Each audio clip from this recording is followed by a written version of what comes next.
Again? Yes. You might as Okay. well. All right. Welcome again. The board just concluded closed session at 7:29 p.m. with no reportable action. So we can now move on to the consent calendar. Yay. Yay.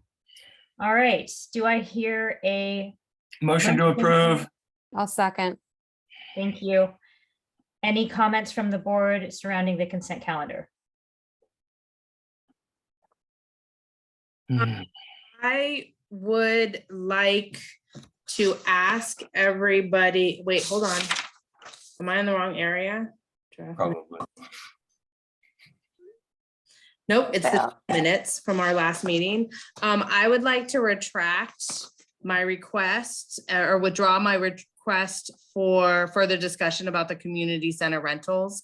If you guys don't object, I'd like to just withdraw that request as future board items. All right. Thank you. I'm good with that. Noted. All right, then anything from the public regarding the consent calendar? Yeah, 1 second, please. Stephen. Hello, can you hear me? Yep. Yes, I can hear you. Yes, okay, good. Okay, yeah, we're kind of going out of sync, but I wanted to just address a few things in the consent calendar. As some of you know, if you've been following Nextdoor, there's been a discussion online about the Harvest Festival, and I posted that I thought it was very expensive. And lo and behold, I'm looking at the consent calendar, and I just want to bring some items to your attention that have to do with the Harvest Festival. Where? For example, $1,200 for Astro Jump for an hour and a half at the Halloween Harvest Festival. Now, I don't know if that's a good price or not. I think they get exclusive rights to operate in our park, and so it seems like a lot of money to me. But really the issue is, and there's some more expenses if you look through the list regarding the Halloween Harvest Festival. It was presented to me that we had to charge as much as we did to pay for the cost. However, while we're seeing all the expenses, we never seem to see the revenues attached to the expenses. We never see reporting out of these business activities. And so it is really impossible to manage the district business if you don't know if you're making money or losing money. I'm going to guess that this Harvest Festival is going to lose money. Now, we have another way to lose money if we're okay with that, and that's to have a free event, reach out to even more of the community, which we'll talk about later. You're making choices for the district, and choice, budgets are choices, budgets are values, and we're spending an awful lot of money, and I don't think we're really receiving adequate information to know whether these are good for the community or bad for the community. So once again, I'm asking that you look granularly at some of these activities, and just make sure that, when we do stuff, that we do it in a way that achieves our objectives. I would think one of our objectives would be to reach out to the entire community, but in this case, it was simply to cover expenses for the stuff that you decided that you wanted in the festival. And as a consequence, some people are not going to be able to attend. So I'll leave that there. Thank you. All right, thank you, Stephen. Are there any other comments from the public? There are no hands raised for the consent calendar. All right, then let's Let's vote to approve the consent Wait, calendar. Tony just raised his hand. I don't know if it's for the consent calendar though. Should we ask him? Tony, don't do you have know. a comment on the consent calendar? You do keep your hand up. This is strictly on the consent calendar. Okay. Okay. All right. Then let's vote. Board President Ruggieri, Aye. Director Case, Aye. Director Kilkenny, Aye. Director Oiserman, Aye. and Director Shea. Aye. Thanks. All right, thank you, Tiffany. Let's move on to public comment, items not on the agenda. Yeah, 1 second, please.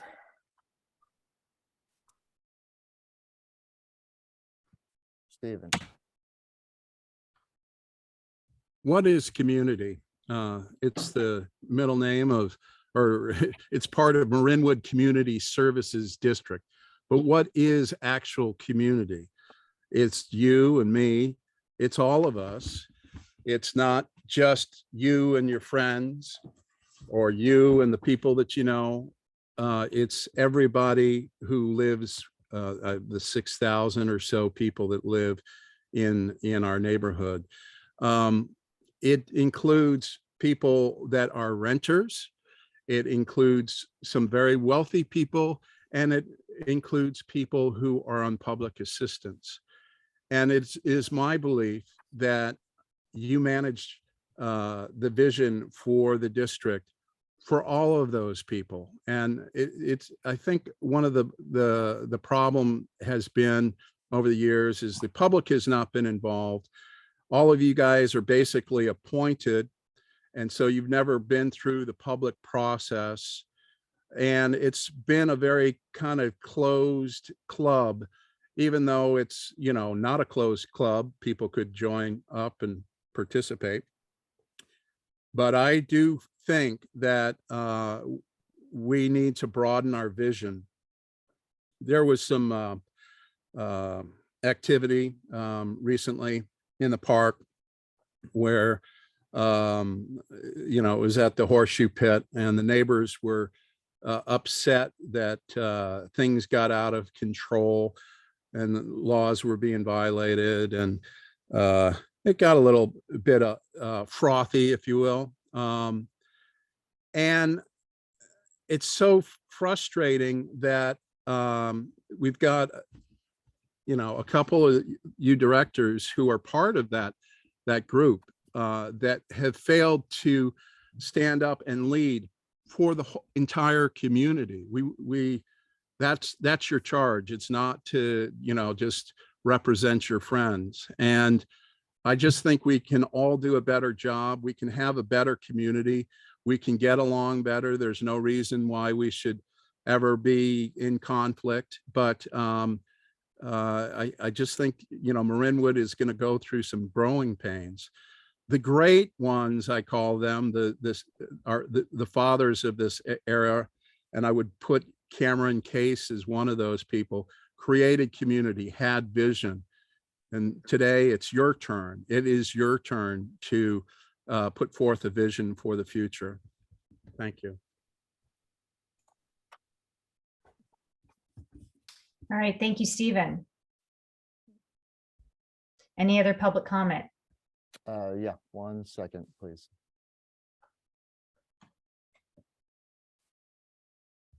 Jamie.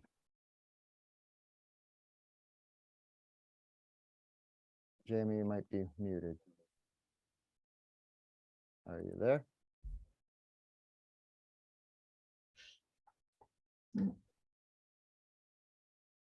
Jamie, going If you're once? speaking, we can't hear you.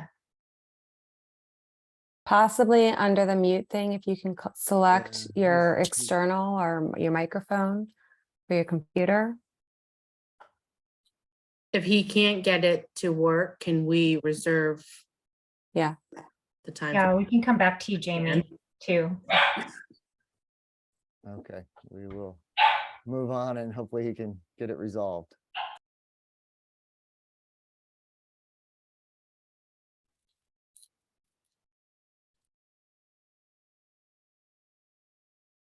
Any other public comment? Yep, 1 second, please.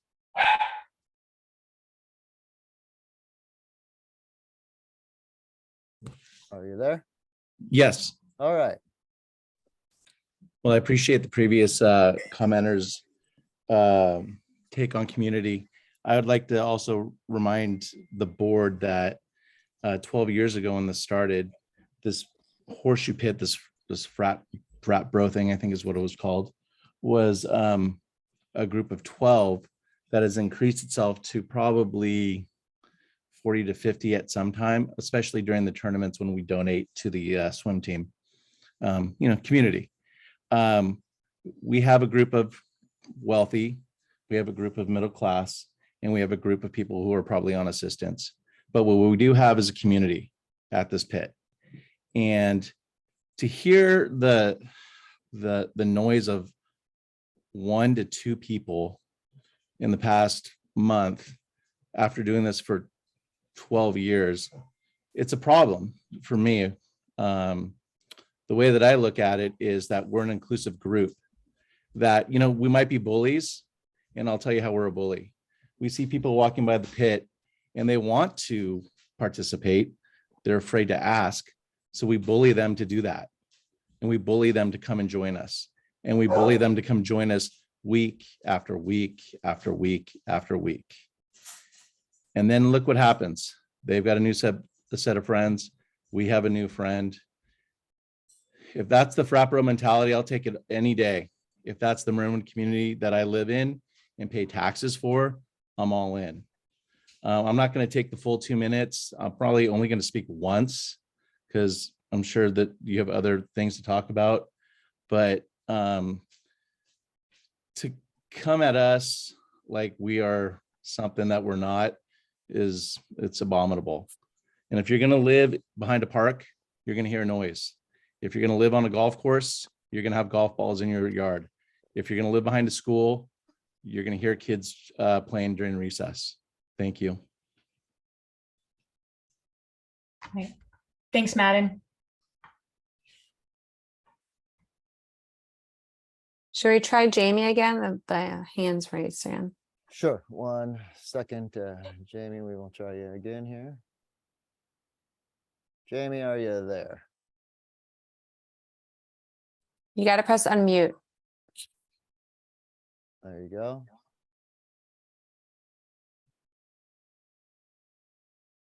I think there might be an issue with your microphone on your connection. Jamie, you are welcome to try calling in to the phone number on the agenda. That might be easier for you. Can I give the number right now? It's 669-900-6833. And the meeting ID is 823-1481-3460. And his hand has come down. I do have another hand raised. Lisa, Great. 1 second. Hello, Steve. Hi, this is Steve Chalco. I'd like to second the Mr. Madden's comments that as a participant, a recent participant and joiner in the horseshoe activity, it is a very open and engaging group, and they encourage people to join, including people. If we talk about community, it isn't just about those within Marinwood, and this venue allows people outside as well to join, and myself included. I live on Cedar Hill. So I really think that this is an important and valuable piece of the community. And I second the sense of community that Mr. Nessel points to, but I think it might be misguided to say that this is an unruly group. It's actually a very open and inviting group. Thank you. Thank you, Steve. Things are moving here. Oh, KY. I see has a hand up. Yeah, 1 second.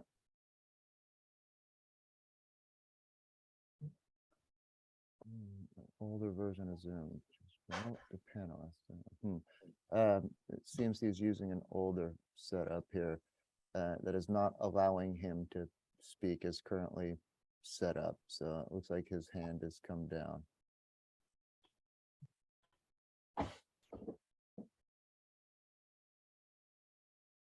Do they want to call in? They certainly can. The information is there. If you want to make one last call for any other public comments. Any other public comments? Yeah, Oh, one right. second, please. Oh, Tony, you got on mute.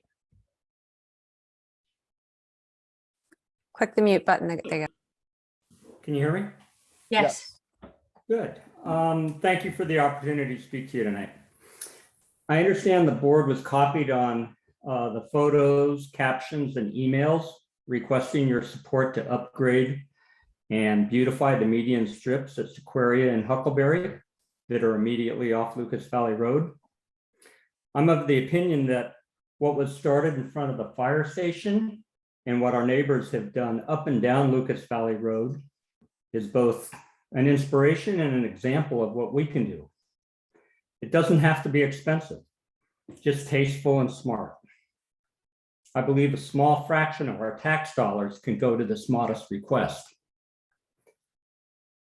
As Eric suggested, I contacted the County Public Works, and the director provided me with a jurisdiction map that I believe you all have in front of you. That map delineates the CSD and county boundaries. The map clearly indicates the medians are within the CSD purview. The director checked and double checked to confirm that it was not in their jurisdiction. So, long story short, can we look to the board to consider beautifying our neighborhood by addressing the medians? Maybe put it on the agenda for next month. What we currently have at both Huckleberry and Sequoia have been in existence before I moved in 24 years ago. They're tired and neglected. With your support, I know we can do better and get it done. Thank you. Thank you, Tony. I see Stephen's hand is up. That is your decision, Lisa. He's given you a public comment already. If you want to have a second already public comment. He already spoke. Is that? I guess that In general, the rule is you speak once. We don't do back and forths as a board to make sure that we honor everybody's time, but it is up to you. okay. All right. Well, then I guess we'll move on then. Matters. District matters. Item 1, update on pension liability analysis with August 2022 release of CalPERS annual valuation reports for measurement date of June 30th, 2021. I can take that moving forward. I give you a very brief staff report here, mostly just introducing how these reports started and how they came about. This originally came through a former director named Jeff Naylor, who took an interest in learning more about this and took the time to learn more about this, and then kind of condensing what is a lot of information and a lot of complex information into this presentation that he would give every year with the release of these reports.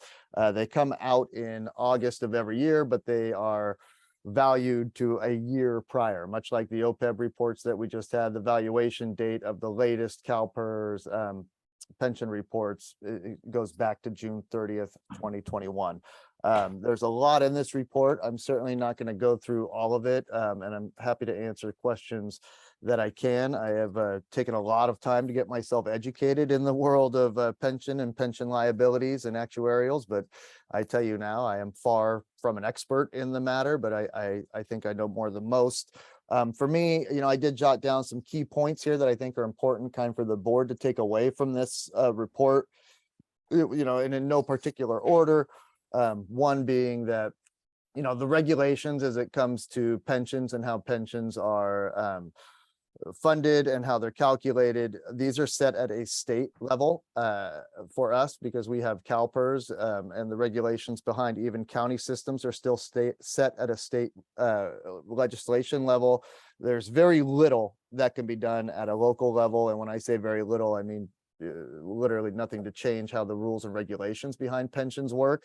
There hasn't been a lot of traction at a state level to make alterations or impactful adjustments to pensions, other than in 2013, they did institute what was known as the Public Employer Pension Reform Act, known as PEPRA, which did actually help to lessen the burdens of pensions on public employers.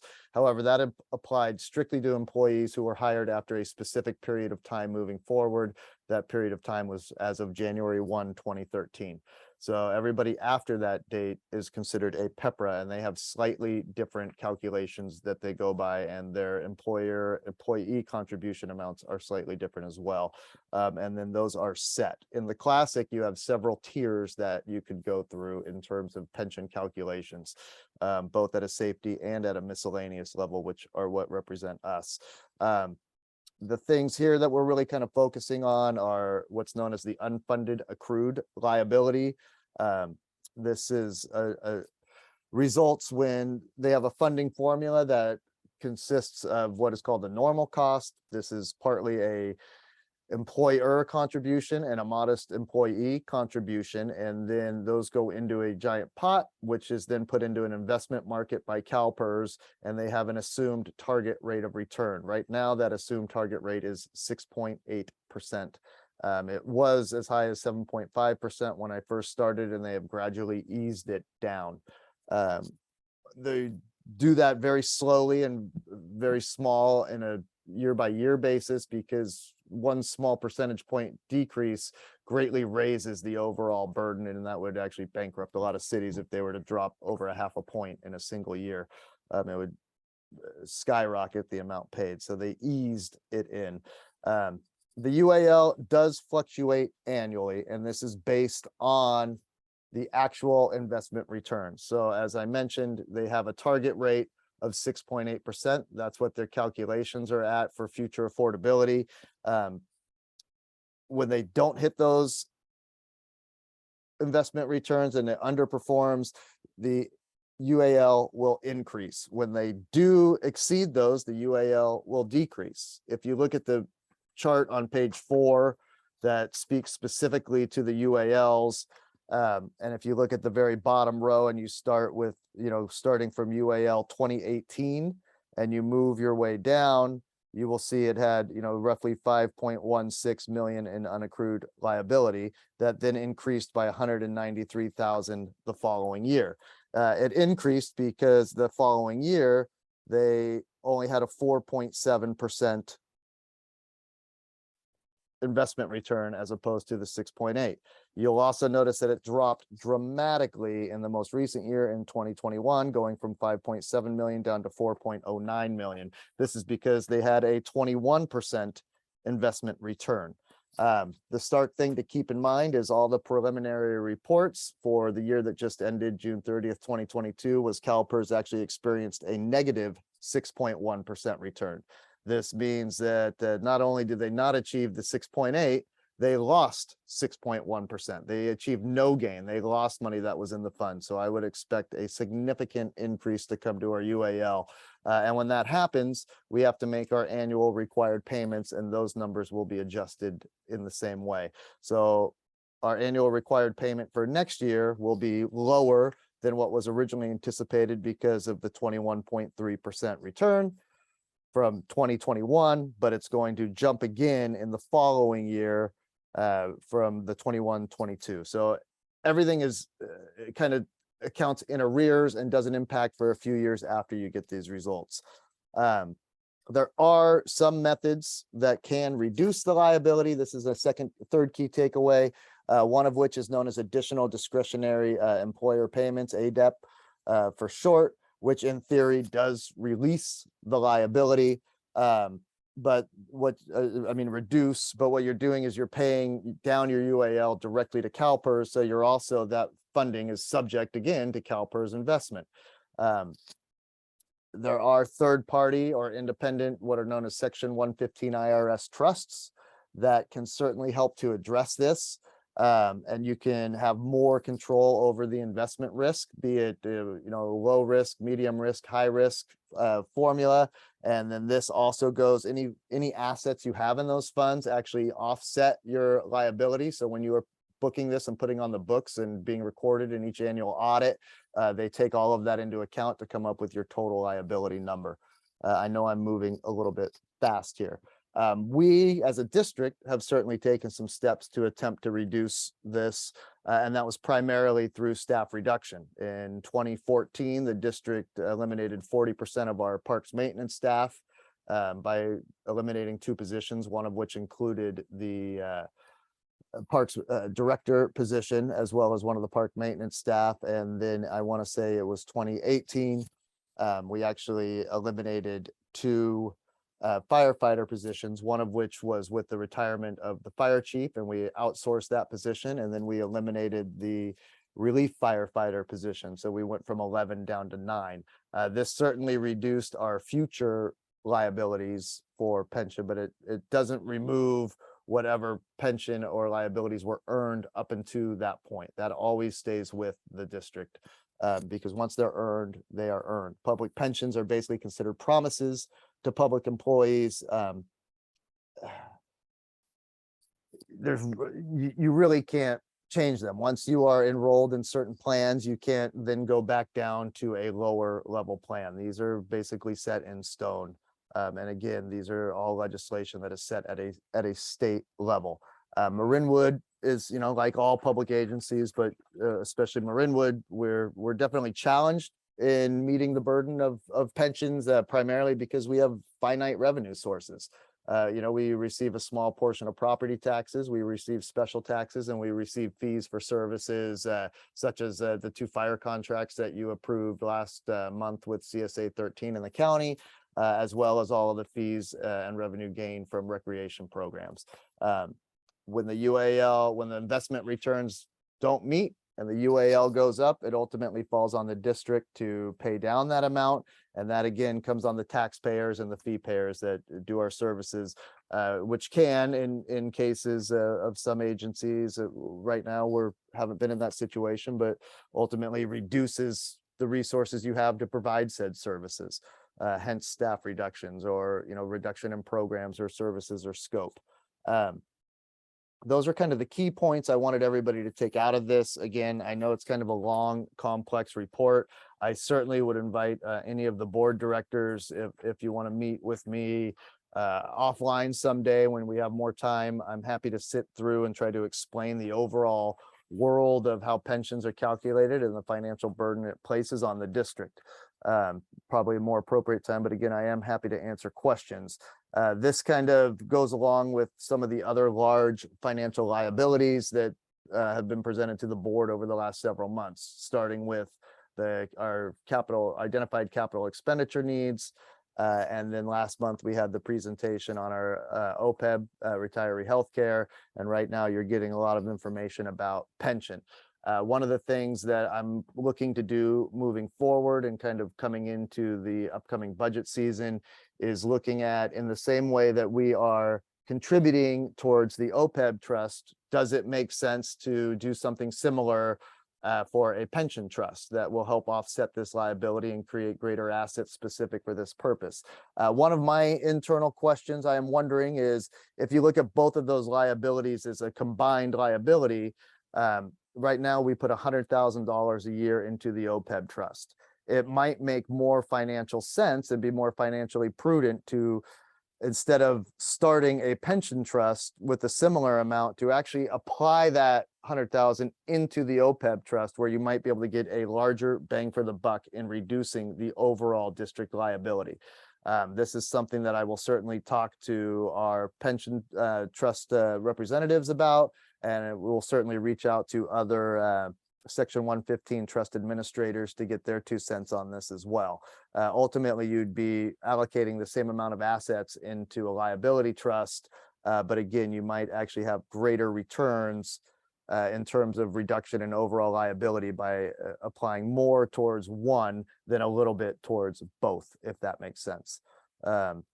So with that, I know I talked kind of fast. I know it is complex. I really was just hoping to get a few of those key points across and understood, but I'm happy to answer any questions that are in this report. I certainly worked hand in hand with Mr. Naylor on putting it together. I do thank him. He is out of town and not available to join the meeting tonight. but he certainly spent some time revisiting some of his old reports and updating a lot of the numbers and the charts that he had. Every piece of information that's in here in terms of the data comes directly from the CalPERS reports that they release. All of those reports are readily found on our website, and I've supplied the links to that. If you just go to marinwood.org/finance, you can find all of our latest pension valuation reports located there, and they're certainly ready available for anybody to read and view. They're also linked at the end, right? Yep. So, Yep.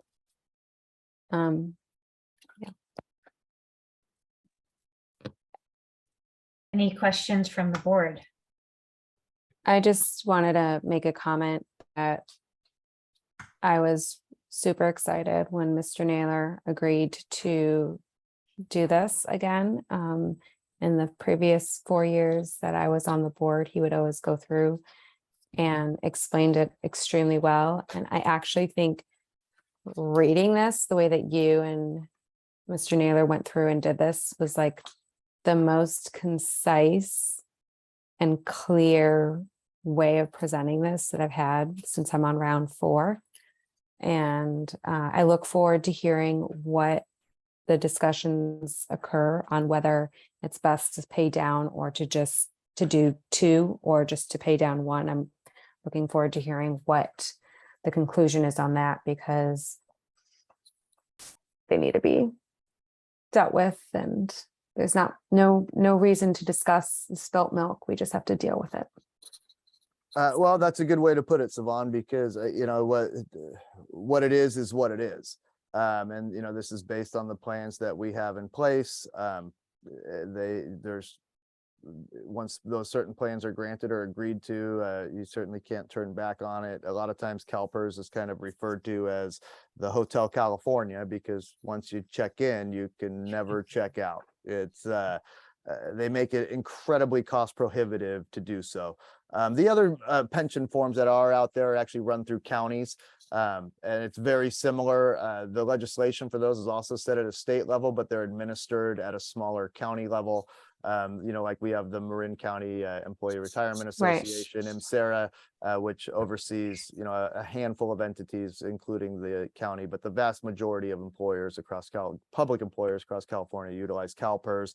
The one numbers I should point out, just to be, you know, kind of conclusive on this, is, you know, as of this latest evaluation, June 30, 2021, the district has an unfunded accrued liability for pension of $4,094,143.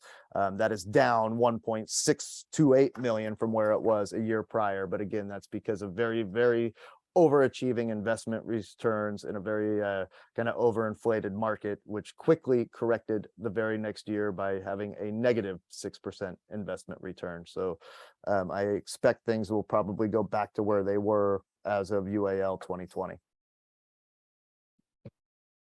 I just want to jump in and say thanks, Eric. This is like a total education for me, and I think the way you put this makes it very understandable.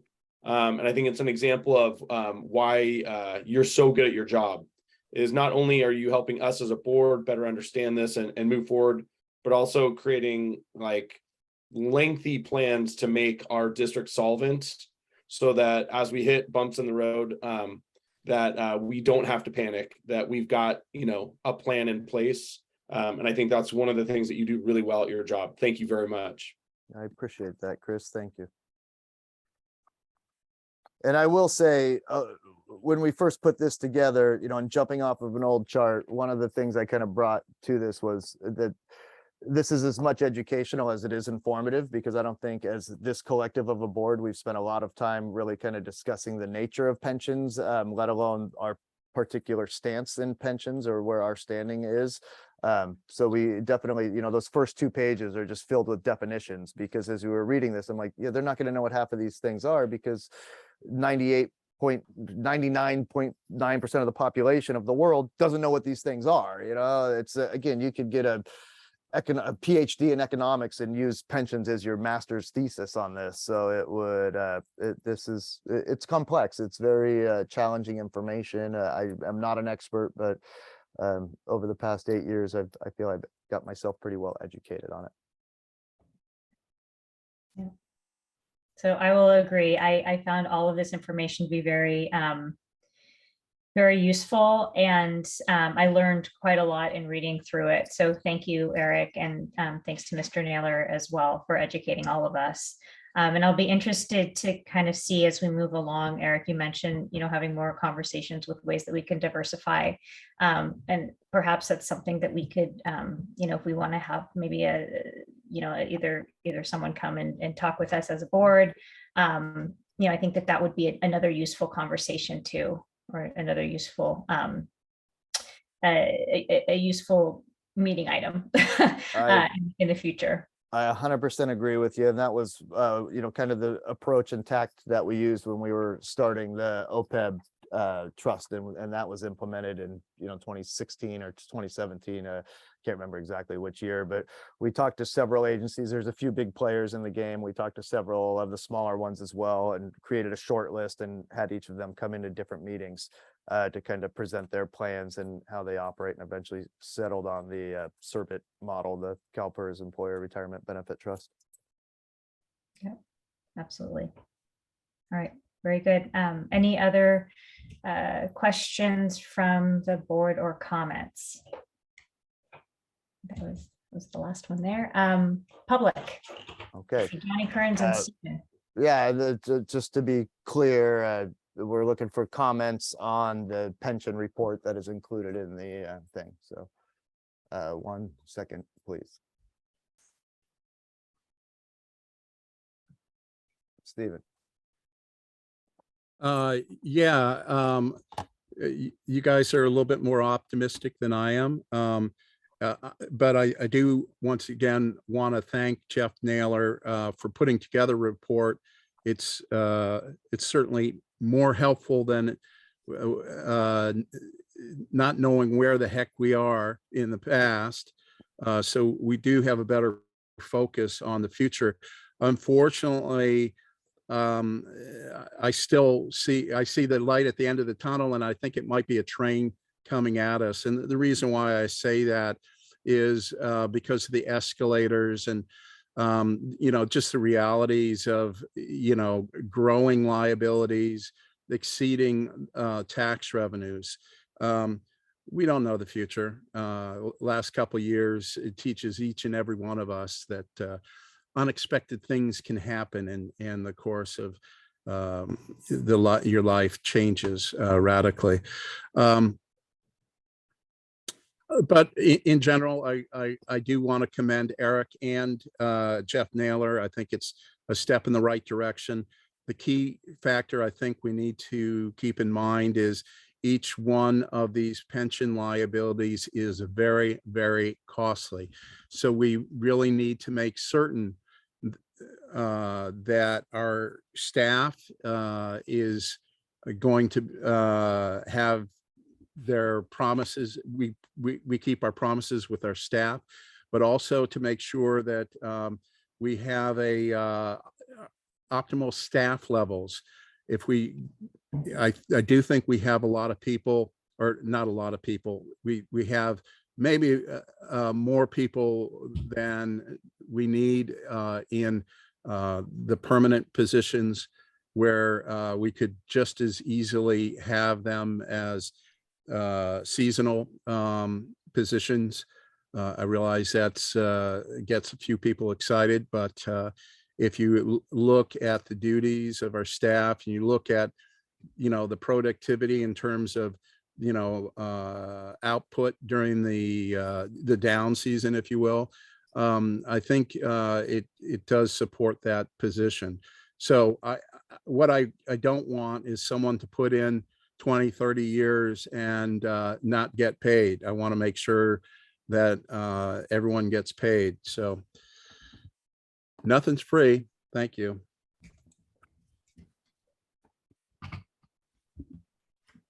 Thank you, Stephen. Any other comments from the public? There are no hands raised. All right. Moving on to district manager report. Great. on the manager report, update on the maintenance facility courtyards. If you haven't been over there lately, then you haven't seen it. They are really coming along now. In fact, a lot of focus has been placed in the last couple of weeks on grading out the pedestrian pathway that's going to go through. That's been cut and carved all the way to the sidewalk on Miller Creek Road. All of the bump outs for the picnic areas that we're going to put out there have been put in.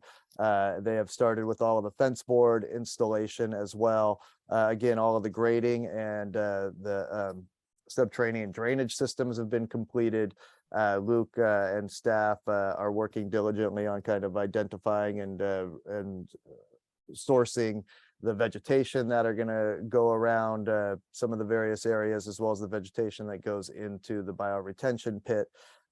So once we are wrapping up construction, which will be happening here soon, we'll begin on some of the planned landscaping that is going through there, understanding that the whole area obviously will be kind of an evolving process as far as landscaping goes, but the intentions of what we're in there, we're hoping to have done by the time we take down the fences, and then continue to make improvements as it comes along. But otherwise, I think the area is looking a lot nicer, especially than what existed previously. So with that said, I know Luke can speak to this a little bit more in his report, but the maintenance staff have certainly been anticipating this. They are getting organized on their end in terms of the kind of transition from a makeshift temporary maintenance area to moving into this facility. I think we're all looking forward to it, and we still are confident that all that should be able to be completed well prior to the rainy season really kind of kicking in. On the Miller Creek Trail Initiative, I have been trading communications with the developer of the proposed senior living center, as we're just kind of finalizing an agreement between the two parties in regards to the financial contribution. As expected, and I know this has been asked, I did ask, the developer did inform that obviously they were not able to receive all of their needed approvals in time for the road and bridge construction to be completed prior to October 15th, which is a regulatory deadline established by the environmental regulatory agencies. So that work won't even begin until April on that. So I don't have a timeline as far as how long it'll take them to complete it, but they need to get their final approvals and then be able to start that work. And then we actually had a pretty lengthy conversation, which I can let Kathleen retouch on, and we could touch on a little bit more in the Park and Rec section, just on what some of the additional research would be that needs to go into this. As I kind of explained at the last meeting, I still feel that this is an initiative, this isn't a project. We're still kind of exploring. I don't think the board has been presented with all the information they need to make an informed go, no-go decision. I think everybody is in support of it, but I think you need further information before you formally approve it. So there are other various biological and resource studies that would be required. That kind of stuff wouldn't be able to happen until the springtime anyway, which is also part of the conversation at the Park and Rec Commission meeting. Keeping in mind, we're very fortunate on the Park and Rec Commission in that we have John Campo, who is a senior resource planner for the County Marin Open Space District, has gone through many trail projects. In fact, recently completed the largest trail project probably in the history of the county, and certainly in the recent history, with the conversion of the old Ponte Fire Road into what is really a world-class destination trail. He was the lead employee, the lead person, lead representative behind all of that. So having him on our side certainly makes that a much more attainable project, because he understands every step, because this is what he does exclusively almost for a living. So as we get that information, we will be bringing that to the board along with the kind of final draft of the agreement between the developer for the funding obligations, and then looking to the board to kind of make a final go, no go if we want to move forward, and then expend the resources to move forward with the biological studies, which will also include amongst other research, just really taking on more of a public outreach campaign too. Again, right now this is really just an initiative, it's a thought, it's something that I think everybody generally supports, but we're kind of putting the information together that you would need to do it. And then finally, just one other real quick item of note, the intensity, for lack of a better word, and discussion and progress on the playground play structure replacement project, which is an actual project, is going to be kicking up here in the coming months, and we're going to be moving a lot farther forward on that. There'll be a lot of conversation. It'll most likely be a continuous item on the Park and Rec agendas moving forward. As we kind of look to finalize the RFP, revisit the data that we collected through the community survey, which had a lot of response. And then the other item I need to do and reach out to is we need, kind of a schematic sketch of what the existing playground enclosure area is. That also includes the play space area where the structures could potentially go. So that way, all of that will be included in what's going to be a design and build RFP to, qualified vendors. So they know we have this much space, we have this kind of a budget, and these are the items that are important and must-haves versus the nice-to-haves, and that'll be kind of ranked based on that survey as well as some staff feedback on that too. With that, any questions? Any questions from the board? Comments? I have a question on the play structure. Do we have any ideas at this point as to when, when we would be breaking ground? Well, I think an aggressive timeline would be prior to summer. And when I say summer, I mean summer camps getting rolling. Otherwise, it would take place in the fall after summer. We certainly don't want to be doing that in the middle of, what's really our busiest time in the parks. However, with that said, and this would be all part of the RFP process as well. I have taken part in playground builds before. I've watched playgrounds get built in as little as a day or two. Once everything is done, we go through the RFP, a vendor is selected, designs are selected. I really don't anticipate it taking long for this project to get completed. It's the shipping of the material, taking out the existing material and putting it in. This is all, kind of prefabbed playground equipment. It's a basic remove and replace type of a project. And these guys get in and they get out real quick. So I'm hoping that the playground itself won't be shut down for an extended period of time. But I think whatever time it's shut down, it'll be well worth it. And there'll be a lot of excitement to come into new play structures. And I should say, one of the things we're also pitching to include in all of this is the mini park, kind of the top park playground over next to the middle school area too, and replacing that play structure that exists within there, all within the scope of this grant funding in this project. So I think basically that's all one parcel. It's all part of Marinwood Park, and I think it'll just add a lot and look really nice. Awesome. Thanks, Eric. Of course. Anything else from the board? How about the public? Oh yeah, 1 second. Stephen. Okay, with regards to the maintenance facility, I always use Halloween, October 31st, as the beginning of the rainy season. Of course, it varies from year to year, but that's not too far away, a couple of weeks. And hopefully they'll be finished and you'll be moved in a couple of weeks. I kind of doubt it by looking at the site, but good luck. With regards to the Miller Creek Trail Initiative, I'm a little concerned that we're going to take on another big project, given the way that the costs have exploded. Pretty much every construction project that we're doing. And I do think that we would be much better served by having the addition of a manager, a parks manager, someone who's really just focuses on the physical aspects of Marinwood Park before we undertake any additional construction. This person would have a background in environment, park maintenance, as well as construction. I think the deficiencies that I see is just lack of knowledge, lack of experience, and lack of discipline over the construction process. So, that's all I have to say on that. Oh gosh, I lost my place and I apologize for that. we heard from a couple members of the public. Obviously, you know, the problem is not going to go away over there at the Horseshoe Pit. I was surprised that they were on the call, so I didn't have a chance to say what I wanted to say. You know, 3 of you had said that the solution to this is to call the police. Eric also wrote to the resident saying, I'm calling the police, I'm putting up signs. Now, I guess he did call the police.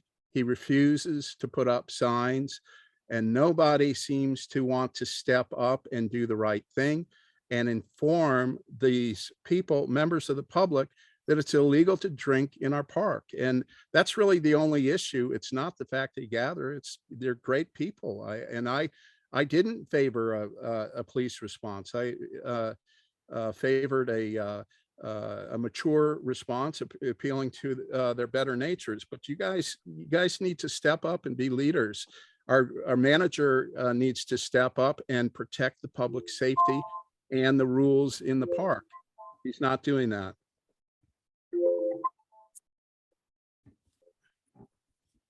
Are there any other public comments?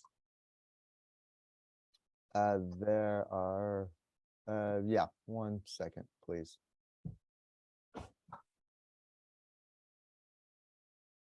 Sean. Yeah, in terms of the last response, in terms of being mature, just a couple points I wanted to throw out there on behalf of the Horseshoe Pit folks.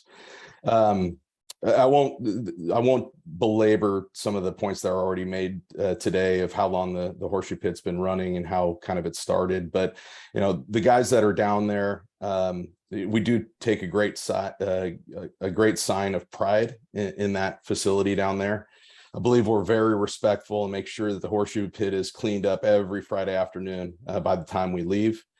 I do not recall any complaints or sheriffs called over the past 12 years, except for the past month. And I have to imagine the sheriffs are belly laughing when they roll up and they see 50-year-old guys listening to yacht rock.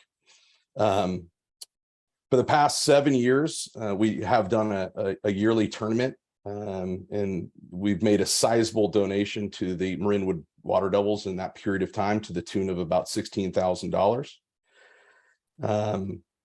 You know, and I think Mr. Madden made a great comment about, you know, our theme being inclusive earlier in his response. Unfortunately, we have one neighbor who has actually been antagonizing us. It started about 1.5 years ago when he gave us falsehoods that the maintenance shed was going to essentially take away our Horseshoe Pit, and he wanted us to join forces with him and combat the board, and that's proven to be very false. And most recently, he has now been coming in, you know, in addition to calling us a fraternity, he's challenging our manhood. He's calling us names. So I don't know. You know, when we talk about being mature, I think there's a way of going about being mature, and you know, in the spirit of neighborhood and community, I don't know necessarily that that is the best interest of everyone. Also, I do recognize that many of you guys that are on the board are in volunteer positions. So I wanted to thank you guys. This has been my second meeting that I've joined. So I want to thank you guys for your time. And I want to give a special thanks and celebration to Mr. Case for his birthday today and being part of tonight's session. I'm sure he has other better things to do, but goes to the theme of community and volunteering. That's all I got to say. Thanks. Thanks, Sean, and happy birthday. You Director didn't tell Case. us, I did not Chris. know.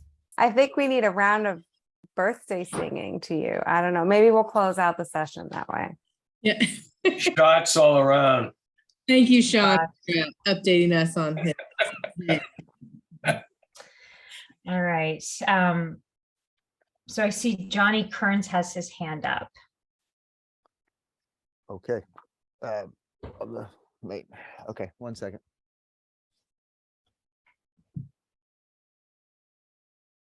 Johnny. Yes, can you hear me? Yes.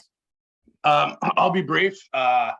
Just wanted to expand a little bit on Sean's comment, and I have no problem putting on public record that Stephen Nestor, who's spoken a lot tonight, to the horseshoe pits recently, especially 2 weeks ago, and made personal verbal attacks on us. Sean alluded to it, but I think it was a lot worse. I think he was being very kind. So there's a very, Stephen mentioned on his prior session here that we're all great guys. Well, that's not what he was saying to us 2 weeks ago. Very hostile, very much in our face, very much like Sean said, calling us bad fathers, bad husbands, bad community members, alcoholics. Very, very, very, very, very personal. So I just wanted that on record, that if Stephen wants on record to say we're great guys, I believe that we are great guys and great community members, but that's not what he's telling us in person. So just, I know some of you may know that, and some of you on the board may not, but that is fact.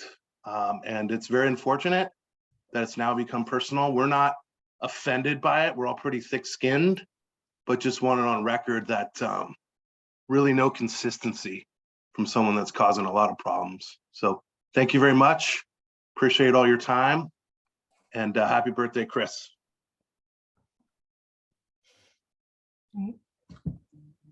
Thank you, Mr. Kearns. Any other comment? I see none. And I have to say, I appreciate all of the comments around the horseshoe pit. This has of course been brought up a number of times at this point, and I believe our staff took the right action when we received the complaint. And, as a board, we are definitely, we take these types of concerns seriously. So, I've spoken with Eric about this. We will be putting up signs detailing the rules of the park and, any rules about alcohol consumption that, are about the park. But, outside of that, really this comes down to us being good citizens to one another and respecting one another. And if that means that, law enforcement is involved, then if somebody doesn't feel safe, then that's what needs to happen.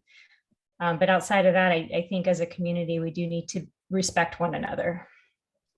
And so that's all I have to say about this matter, and would like to move on.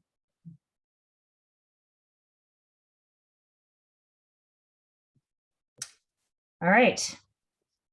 So let's move on.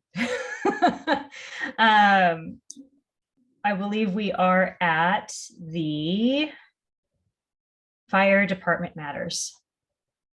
Do you want me to do my minutes? That's you, Director Kilkenny.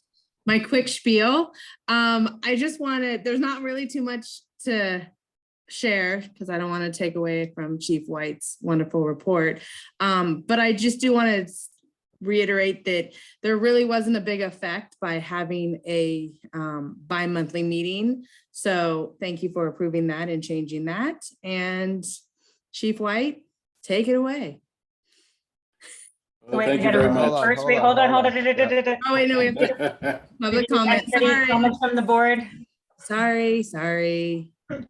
It's such a great intro too. Oh, it was a great intro. Okay. You can save it. I have no comments unless Chief has anything to say about what we introduced with the California Fire Code. Does he have anything he wants to say about that? Actually, I have nothing to add. Chief Senate was responsible for that, so I'd like to thank him and the effort that he put forward trying to ensure that the code was reflective of what Marinwood needed to do to update the code every 3 years. And his work with Eric obviously helped to present and push forward the code. So thank you for the support, but nothing further beyond that. Okay, yeah, we'll have a public forum for that later. I just didn't know if there was, okay. Thank you. Anything from the public? Okay, comments on the Minutes. fire commission minutes. Only. 1 second. Steven. Well, I'm not quite sure how to respond. The comments by Kathleen, it's great to meet every other month, and I don't know that anyone is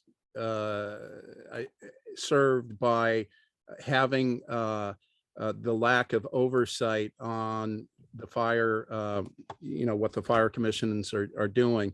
What is going to happen is everything's going to be happening outside of public meetings. And I don't think that's a proper way to run a public agency. If there's too much responsibility to meet on a Zoom call for an hour once a month, maybe they should either consider resigning, or maybe we should dissolve the commission and do it inside the board meetings, because I know it's going to come up later. Same thing with the Parks Department. They think it's too long to have an hour and a half meeting once a month. And I got to say, I think that's a huge mistake, because what it means is Eric will be talking with people, and he will be doing business outside of the public view, which is not the way to run a public agency.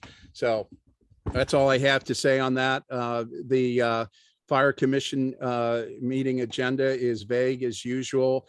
Really can't tell what the heck is going on there. And however, the chief does put together a good report. So I continue to praise him for his efforts there. I guess the next item is going to be, are we going to discuss the fire code? Is that the next item? No.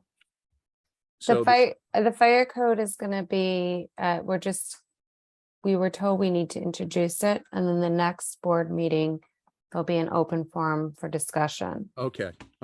So there's no, I just didn't know if the chief had things that he needed to let us know about for that. That's why I asked that. All right. Okay. That's it. Thank you.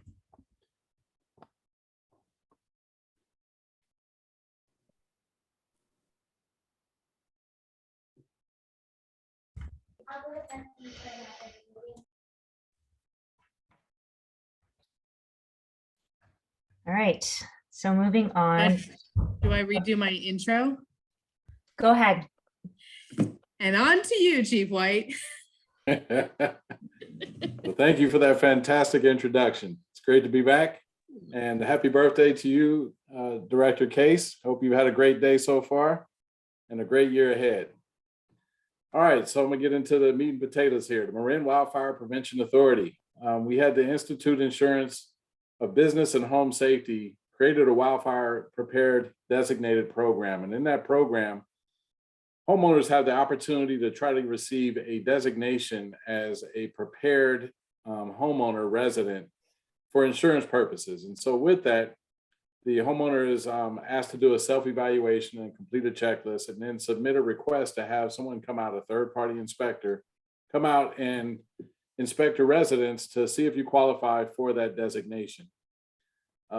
The hope and the goal there is to ensure residents have some mechanism and some means to be able to qualify for possible insurance being even discounted, let alone hopefully maintaining their insurance if they live in the wildland urban interface. And so Director Mark Brown, over the past several months, and several others from the MWPA have been working with Fireside and a specific individual named Jason Brooks to try to outline what that might look like, and how the fact that we're already doing inspections on properties, can that data somehow or another, with the approval of the homeowner or resident, be transferred over to this database and utilized to determine that you're already in a wildfire prepared designated status, as opposed to having you pay an additional fee to get the inspection done.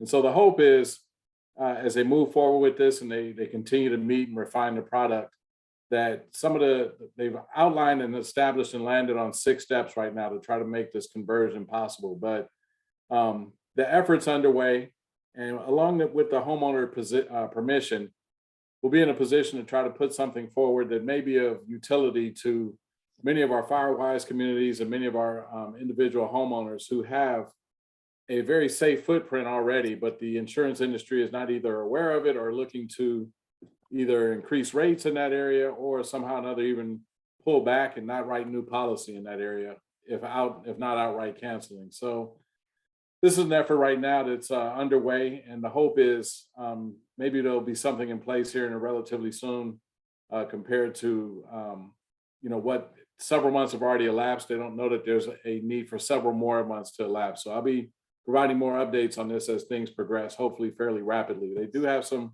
technological changes they need to address, and that was part of the outline and the quality control and some of the discussion on how the data would transfer over from the current inspection programs from so many agencies to this particular database. And so just wanted you to be aware that this is on the horizon and it could have some utility given some of the recent issues that a lot of folks in our region have been having with loss of insurance or inability to secure quotes and or actual insurance for their properties when it comes to wildfire. COVID-19.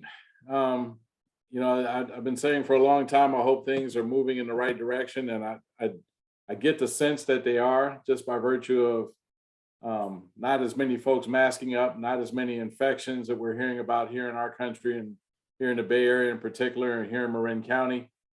But according to reports in the United Kingdom, which oftentimes are mirrored here in the United States several weeks after what takes place in the United Kingdom, there's an increase in adolescents, middle school age students, and young adults between the ages of 25 to 35 who are coming down with COVID infections. There's a variety of reasons they are attributing to that, and that's partly due to the fact that the vaccinations that are in use right now and the boosters that are in use in the UK are not for the new Omicron variants and the other subvariants that are starting to surface.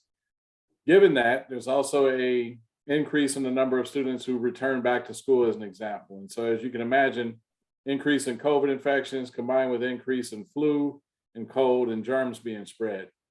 So they're expecting that as we're coming out of the summer months and into the fall and winter months, they're expecting a projected increase in the number of infections.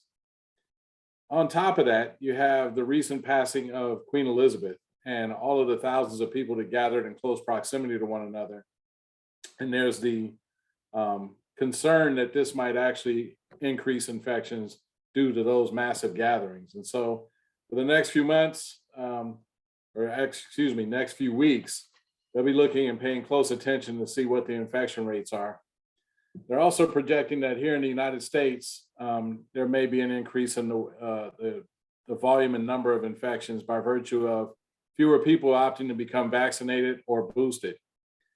I don't know how accurate that is. I think there have been a supply concern. I know when I was trying to get my supply or my booster recently through Kaiser, I had ran into some difficulty getting it there because of supply.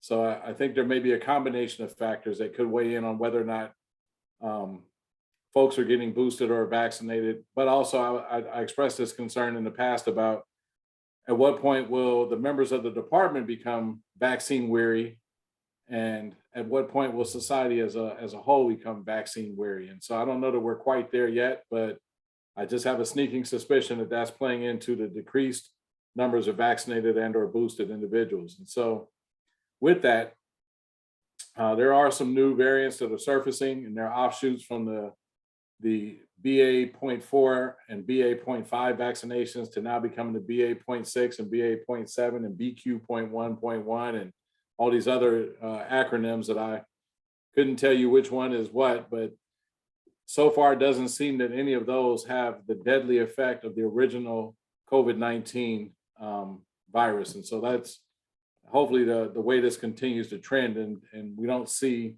a situation where we have COVID-23 come up and it's now a return to COVID-19. So I'm really trying to remain optimistic on that. And so with that, this month, October, is when they're expecting the wave. So I haven't heard or seen any evidence of that, but we're in the first week and a half of the month. So we'll see what happens. And hopefully my report next month says that that was just a concern versus a reality. So we'll see. Public ed. We're pleased to announce Fire Prevention Week is actually this week, October 9th through 15th. And this year's National Fire Protection Association Fire Prevention Week campaign is Fire Won't Wait, Plan Your Escape. And it's worth mentioning that this is the 100th anniversary of the NFPA Fire Prevention Week. The NFPA was established, I believe, shortly after there was a major catastrophic incident that occurred just over 100 plus years ago. And unfortunately, residential fires continue to be the primary cause of injury and fatalities in our communities. Kitchen fires related to cooking and some of the other causes are also leading cause, but it's just important that we continue to emphasize and stress to everyone in the home, have two ways out and have a plan for reporting to some specific location once you get outside of the home. I extend that and I share with everyone, not just in your home, but maybe in your grandparents' home, maybe in your closest relative's home that you visit a lot, at school, at work, no multiple ways out of the building, so that if something were to happen and fire cuts off your path, you don't panic because you know that you have another way and another means to escape. So with that, there are some educational materials and videos, and in the links, there's some home fire escape plans that can be referenced and designed with the family so that there's just something that's on their thought process in the event the unlikely occurs. And then generosity. The Station 58 members were on the receiving end of Dr. Stephen Mizrock's generous donation of what we call, or what I used to call anyway, I'm not sure if our members are still calling it, but they're house food items or house fun items. And those can consist of any number of things that are used by all three shifts. Sometimes they're bread, sometimes they're potatoes, sometimes it's milk, flour, peanut butter and jelly. In this case, Firefighter William Kelly's holding up shoe polish. I'm not sure if you can tell, but he's got a container of shoe polish. So all those little small things that show some appreciation. The Fire Foundation has got a pretty nice substantial pot of money right now, so they're looking for opportunities to donate and let the members know that they care and they appreciate their service, especially in some of those areas where somehow there's just not enough funding to cover some of the things that the department would like to cover. And so there's currently a conversation underway about whether or not they just established a fire boot program where they're looking to offset some of the costs of the more expensive boots. And we're looking at the mechanism to see whether or not that can also be applied towards our Marinwood members as well, so they can have the benefit of that donation and be able to get some of the more durable and more comfortable boots. So more to follow on that as we kind of work through some logistics. I have some conversations I need to have with Eric about that and just a few more accounting things as well. So, but with that, they're always happy to include Station 58 and their members because they do a great job of serving the San Rafael community. And then last but not least, our Marinwood Fire Department statistics. As always, I always tout how we're sub 6 minutes, and that's one of the things that I've never really seen anywhere. And I've got to tell you, and I say it over and over, and I'm gonna sound like a broken record, but our crews do an amazing job of getting out the door and getting on scene quickly. And so it's not just district familiarization, it's not just their urgency, but it's their understanding of the why. They know that we're here and every second makes a difference. And so I appreciate that I can see this on a consistent basis, and it speaks to the professionalism and the care and concern that our members have for the community they serve. And so I applaud them. If you see them, please, share your appreciation. Just to say, hey, Chief White mentioned that you guys are getting on scene very quickly compared to a lot of others, and we appreciate that. So it'll go a long way to help them feel like their efforts are making a difference. I know they know this, but it just doesn't hurt to reiterate that. So with that, that concludes this month's report. And if there's anything else, I'm more than happy to answer any questions. Thank you, Chief. Director Oyserman. Thank you, Chief. Very thorough. And yes, our firefighters are pretty freaking awesome in how quickly they get out. And very polite when they back up their truck and stop all traffic to come home too. I did have a question about the Insurance Institute for Business and Home Safety thing. Would they be partnering up with, you know, how like we had the inspections and you could apply through that inspection code that you got for reimbursement for things that you've done on your home to make it more fire-wise? Would that be kind of part of the connection that you guys are trying to get, or is that a That's a separate good question. I think since we're looking at what's happened in the past is like, for example, the direct assistance, I think there's an effort to not have the individual agencies have to contract and send out reimbursements. There may be an effort where they actually will take on the role, the MWPA will take on that role and responsibility for the member agencies and those community members. But there may be a lot of parallels to how we operate the grant programs as an example, so that it's one central point of distribution and communication on both directions. So that would be my guess. I can't see them looking to delegate that responsibility to multiple agencies. And so I would certainly hope this is the approach they take. I think it'll be more efficient, and I think it'll reduce some of the confusion and some of the workload for our members as well. Okay. I also wanted to really reinforce that anybody who's done any work on their house in the last couple of years, well, it has to be within this last year, they should definitely reach out and have their house inspected. They made it super easy to make an appointment and to be there or not be there for them to do the inspection. And, you know, the whole application process was really quite smooth and easy. So I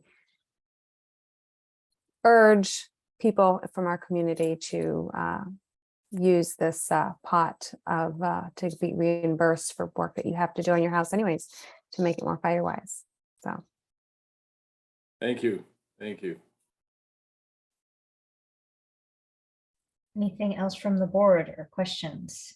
Comments, questions? I was just gonna say, in connection with kind of like the whole chipper days and everything like that, I noticed that just right up over the hill, San Rafael has signs out for their chipper days up and down Las Colinas. And I was just gonna, you know, I think more people would use that if it were, you know, if we got the word out a little bit more. So just a thought, just since we're on the topic of the fire piece. No, Next time, you know, and I know that rotates around different parts of the neighborhood, but I think that could be useful. Now, let me ask this. Are you saying that they put the signs out in advance of the chipper days or during the chipper days? No, it looked like it was in advance of the chipper days. Okay. So, I mean, you know, like when you come from our firehouse and you go up Las Colinas and kind of down toward like Terra Linda Safeway, it was it's the Mount Moran area. Yeah. Yeah, there were multiple signs in that area. I'll follow up with our staff and find out if they're doing the same thing in Marinwood. I believe they were applying the same process everywhere. And so I just want to be sure that that's happening still, because I certainly don't want to be in a situation where the chipper day is being provided to Marinwood residents, but they don't know until the day of, or there's not some communication well in advance so that individuals can prepare for it. So I'll certainly circle back on that. Okay, that would be great. Thank you so much. Yes.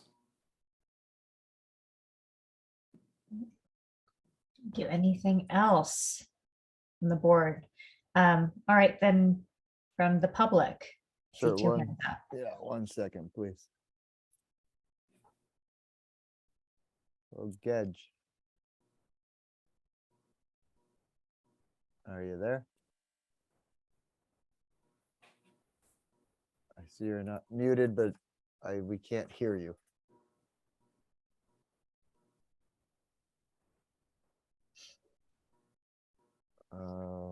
Okay. You want to recheck why don't we come your back to you? microphone connection? We can try you again. Or if you don't have comments on the chief report, you can lower your hand. All right, we'll move on to the next one. 1 second. Steven. Oh, I thought you were calling on me. Okay, before. Well, first of all, Chief White, thank you very much for the report. And a quick question, are you going to be with us on a monthly basis, even though the Fire Commission meets every other month? You can just say a quick yes or no on that. Yes, I will be, as I have been. Okay, all right. Good. So the other thing is, you covered a lot, and I just wanted to touch base. I understand we lost a firefighter because they didn't want to use the, or they didn't want to be vaccinated. And don't know if you're familiar with the recent study out of Norway saying an increase in mortality for men under 40. And I think that, given the fact that, medical groups in other countries and around the world are really taking a second look at COVID vaccinations for the younger demographics, that the fire service should consider liberalizing its policies. I don't know if you have authority, Chief, but I do want you to know that if I have a fire in my house, I don't give a damn on who's coming that has a vaccine or not. I know they're not going to infect me, or I'm not going to infect them, because that's not the way vaccines work. And I mostly want to get rescued. So I ask that you take a second look at that provision. Thanks.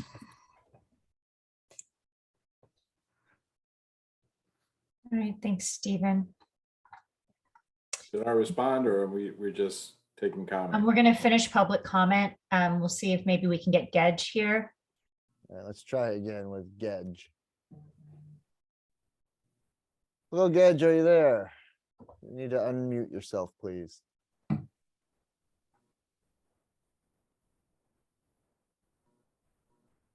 Press the mic button one more time. See if that works.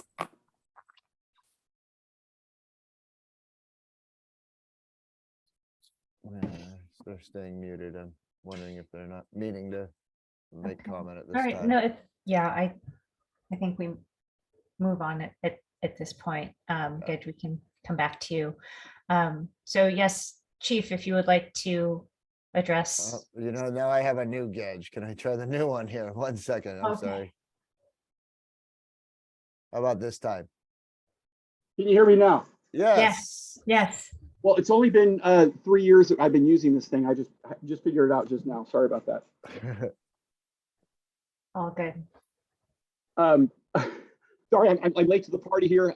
I had some other friends here. We figured it's the only way to be with our friend Chris during his birthday. So I wanted to echo Chief White's birthday wishes to Chris. And also just wanted to thank everybody or specifically Chief White, for the fantastic update on the fire situation. And I just wanted to raise one specific concern. I did hear about the wood chippers. Chris, I know you brought that up, but I know that there was an incident down in the South Bay today, and some poor man lost his life getting sucked into the wood chipper. And I just want to make sure that we're being very careful about the wood chipper situation and being very safe around that equipment. It's very dangerous, and we don't want to get anybody sucked in or lost in the wood chippers. With that, I'll hand it back to you all. Thank you. Happy birthday, Chris. We love you. Thank you for your comment, Gedge. All right, well, so it looks like we've concluded public comment. Chief, would you like to address any of the public comment? I'll start with Mr. Gedge. Thank you for sharing that. I was unaware of the situation that occurred in the South Bay. You're absolutely correct. The wood chippers are very dangerous, and they are certainly something that only a trained individual should be anywhere close to, and individuals who have the right safety gear on as well, goggles, gloves, et cetera, et cetera. So my thoughts and prayers go to his family and his colleagues. I'd like to go back to Mr. Nestle's concern and comments that he shared. And I would like to share that my personal take on it is a little bit different than maybe perhaps some members in the community. And it was based on what was being informed and provided to public safety back when the pandemic first began. I know people on the East Coast, and they were facing massive numbers of COVID fatalities, and they were in all age ranges and all genders. And given what was being shared and the level of death and disease that was taking place, this virus was spreading rapidly and creating significant problems in households and in a variety of locations. There were many firefighters who actually lost their lives over the course of the pandemic due to being infected with COVID-19. And so I'm not sure about that study of individuals up to age 40, but I would just, if it was me, I'd err on the side of caution, because you can become infected, and as many of our members who are under 40 have already, and transmit COVID to family members, which has also happened. And so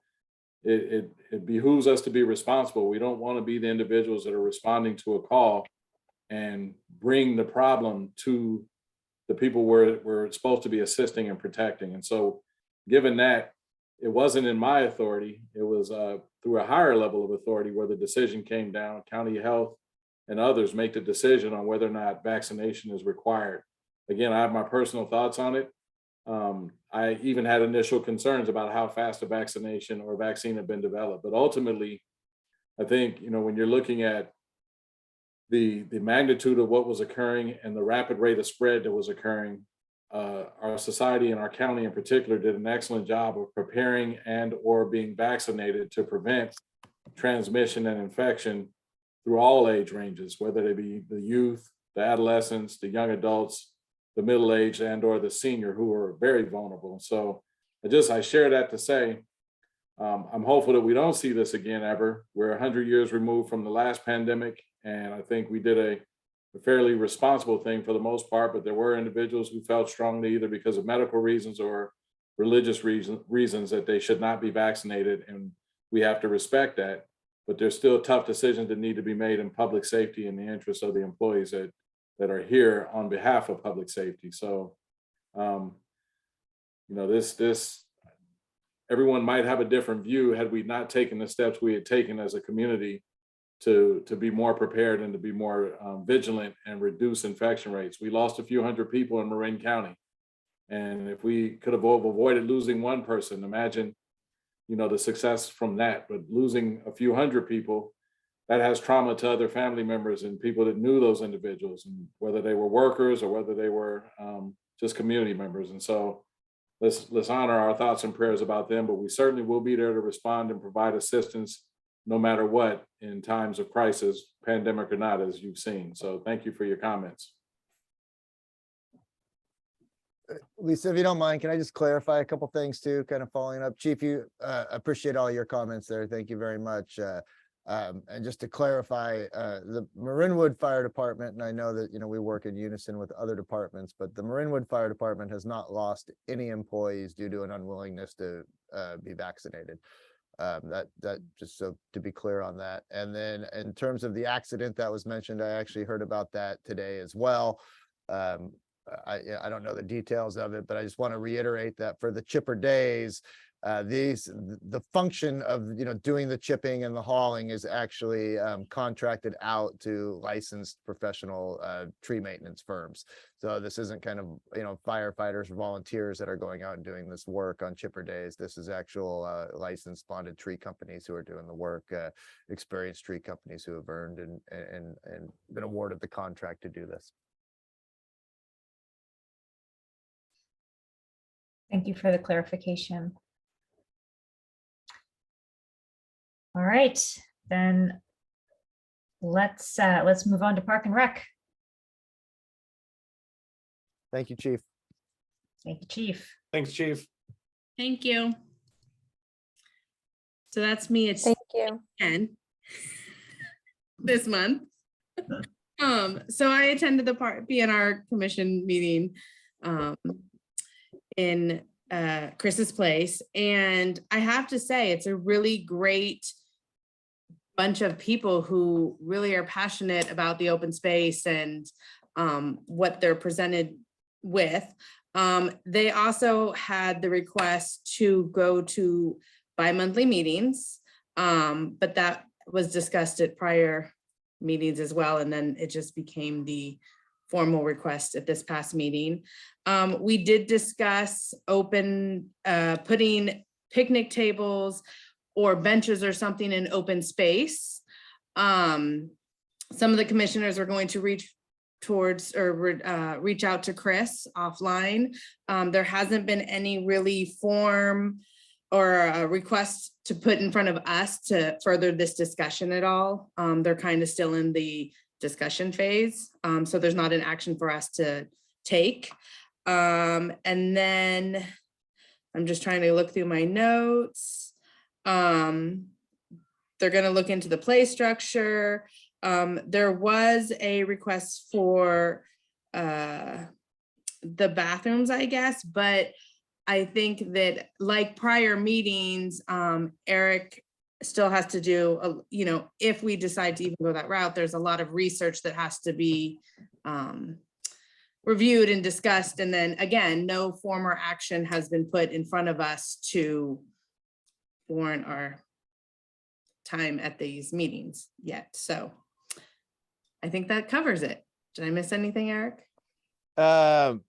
The only thing I would add on to was, yes, there was a commissioner who was going to reach out to Chris prior to the next meeting in regards to, some of that was just to kind of get some clarification on thoughts and even proposed placement areas, so that could kind of further the discussion, and then it would come back to P&R to be further discussed. And then I would also say, I mean, unless the board formally wants an item like that brought before you, I don't know that that would need to be something that would ultimately be hiked up to a board approval level either. I think that's kind of what the feedback of the P&R commission is for. But with that said, it certainly can, if that is what the board would like, but it's not normally a type of item I would bring to the board. I think it was more just that once they discuss it at their level, that Chris would then present it to us of what the decision was. Sure. I mean, wouldn't it be more of like a monetary level at which above that level, the board would need to make a decision, right? Well, we certainly have that type of a policy in place. I don't think that something like this would exceed that monetary level by any Hopefully. stretch. And I think we have stuff like What- that. We have stuff like What that kind of within benches budget. do you think that Chris No, would I'm just saying, like, clearly benches are probably needed, but what kind of bench and all that stuff needs to be discussed before it comes to us. So But I don't think, the whole point is that it might not even Yeah. come to us for approval. It might just come to us as an informational piece because it fits in the Park and Rec approval. Right. Right. It wouldn't push the threshold from a monetary perspective. Right? And just to let you guys know, Commissioner Fine and I spoke digitally today, and we're gonna try to meet next week. So I'll definitely be able to, hopefully, one way or another, that will be resolved before that next P&R commission. Great. Yeah, if you just follow up with me, let me know. We'll get it back on the agenda when you're ready. Thank you, sir. Otherwise, no, I don't have anything else to add. I thought it was a good productive meeting, and we'll bleed right into our next topic. Right. Any minutes? All right. Any comments from the public about the minutes? Yeah, Of the Park and Rec Commission meeting. 1 second. Stephen. Well, Chris should know that the Park and Rec Commission in general really had a enthusiastic response to the notion of having places to rest in the open space. The chief concerns were trash and maintenance, and I guess pretty much everyone agreed that a bench would attract less trash than a picnic table. And so that's probably the better option. And that's all I have to say on that. I am concerned that we're doing every other month for the Park and Rec Commission. The people on the commission kind of seem to have things backwards. They don't see themselves as leaders, but supporters of staff decisions. And so it's up to the staff to provide the vision. but that's not the way it's supposed to work. It's supposed to be coming from the Park and Rec Commission. It's supposed to be coming from you guys.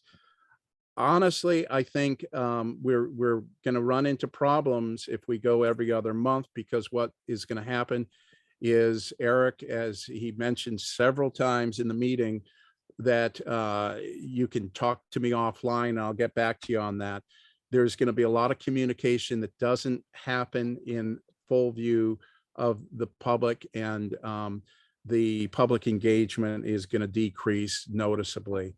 So I would say that if an hour every other month is too much, and or an hour each month is too much, then they probably don't need to serve on the committee, and you should just do this work yourself, because the value of their contribution is really very scant.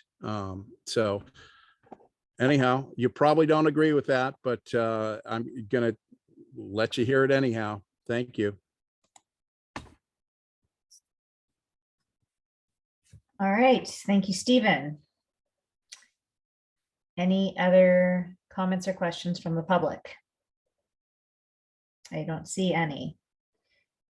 All right, then we move to a motion to, well, item 2, potential amendment to Park and Recreation Commission bylaws, adjusting regular meeting schedule from monthly to bi-monthly, every odd number month.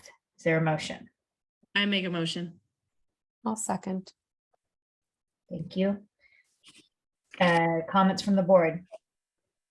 I think from my perspective, I definitely I think we all need to understand that the discussions that I've been part of, this is they fully expect that they're going to have to add meetings. Like when we're going into things talking about the playground structure and things like that, that there's the potential for adding meetings. So that I don't think they're shirking their duties as has been suggested. But I think what this acknowledges is that there's an ebb and flow to their work. And there are some months that there's not a lot of work to move forward on, if any, let's be honest. And then there are some months where there's a lot and they have a very full agenda and their meetings go really long.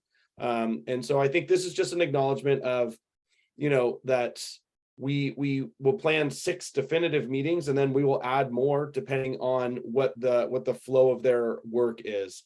But I think to say that they're not willing to put in the work, or that they're unavailable to the community or to us as a board is not accurate. That was well said, Chris. I would certainly agree with that assessment. I have a question. So seeing that we do have, as you mentioned, the structure that's going to be built, and there'll probably need to be more communication surrounding that. How, just in adding extra meetings, how does that come? Is that decided at one meeting that, okay, we're going to have the next meeting next month as opposed to 2 months from now? It's just a curiosity how that's determined. Or yes, it certainly could be, Lisa. In fact, that was something that was discussed in the meeting as part of this topic, that a lot of meetings or topics might end, or meetings might end, saying, hey, I think it's a good idea to go ahead and meet next month. Let's plan a regular Thursday, the 4th Thursday of the month special meeting for that.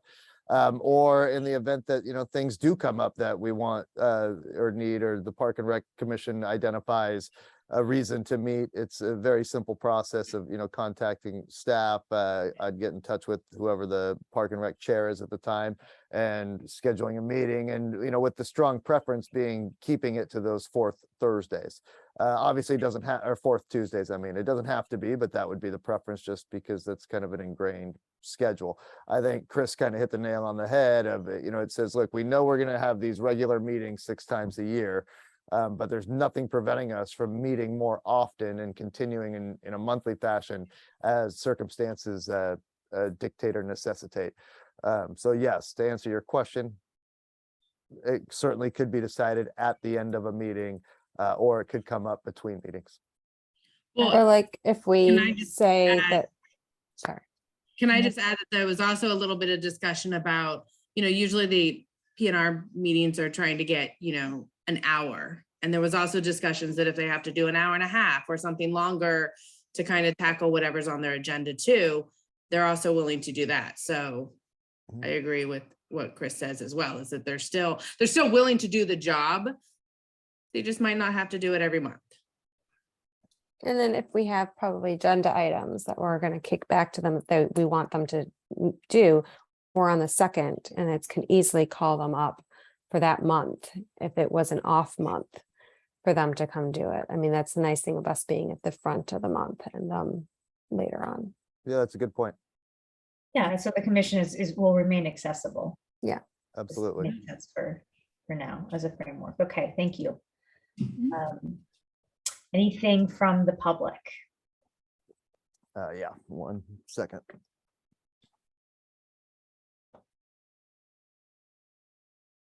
Stephen. So this touches on the thing I brought up at the beginning of the meeting, whenever that was. It seems like it was a long time ago. Part of the problem is we don't always get stuff on the agenda. There were a couple things that were requested as of last meeting, was to discuss the toilet situation and to discuss rentals. And neither one of those were on the Park and Rec agenda. So, okay, so it didn't get done this month because you're going to vote on this and say you don't have to meet in October. Maybe it'll get done in November. But the real problem here is they're not being responsive, or you know, I don't know who's to blame. Whatever the problem is, you're not actually getting work done. And the general manager is really managing the agenda, and therefore the subjects that are being discussed or not discussed. At the last meeting, this was after the first incident at the Horseshoe Pit that caused some problems. And that was, I think, before the incidents, people were talking about me. And it wasn't discussed at the Park and Rec Commission. I mean, come on. Now, what's going on here? Is Eric ignoring the fact that we've got a crisis brewing in our park? And if so, you know, why isn't the Park and Rec Commission involved with this? It really is in their wheelhouse. And so I don't quite understand how they serve the public or serve you guys if they're not meeting and discussing and really putting their input into discussions moving forward. Now, I'm going to just briefly touch on the communication that happened during from the public that happened during the manager's report. I want to point out that if I had said the same things, I would have immediately been stopped because it wasn't about the manager report that they were talking about. I like both of those individuals. I don't hold anything against them, but I was sandbagged a couple times during this meeting and, quite frankly, did not have a chance to respond. It is inappropriate by Robert's rules and our rules to have one member of the public attack another member. And I wish you would take greater care on that. There's a lot to be discussed there. Unfortunately, those guys do not have access to the full knowledge of what was going on prior to our encounter. So hopefully we can straighten this up. It would behoove you to address it. I did write a letter both to Chris and Bill. Bill was rudely turned me down even for a conversation. And, you know, quite frankly, I don't know what Bill thinks of himself or his role in the community, but I don't see much leadership, and that's what I'm looking for. That's it.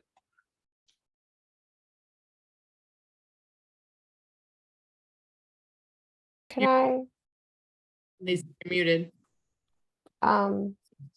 All right, now I'm unmuted. Stephen, thank you for your comments. And, I think we need to continue on the path of respect and not be calling other members of the public out and insulting them. And I think we've been doing well with that for the last couple of meetings. So I'd like to see that continue. Thank you.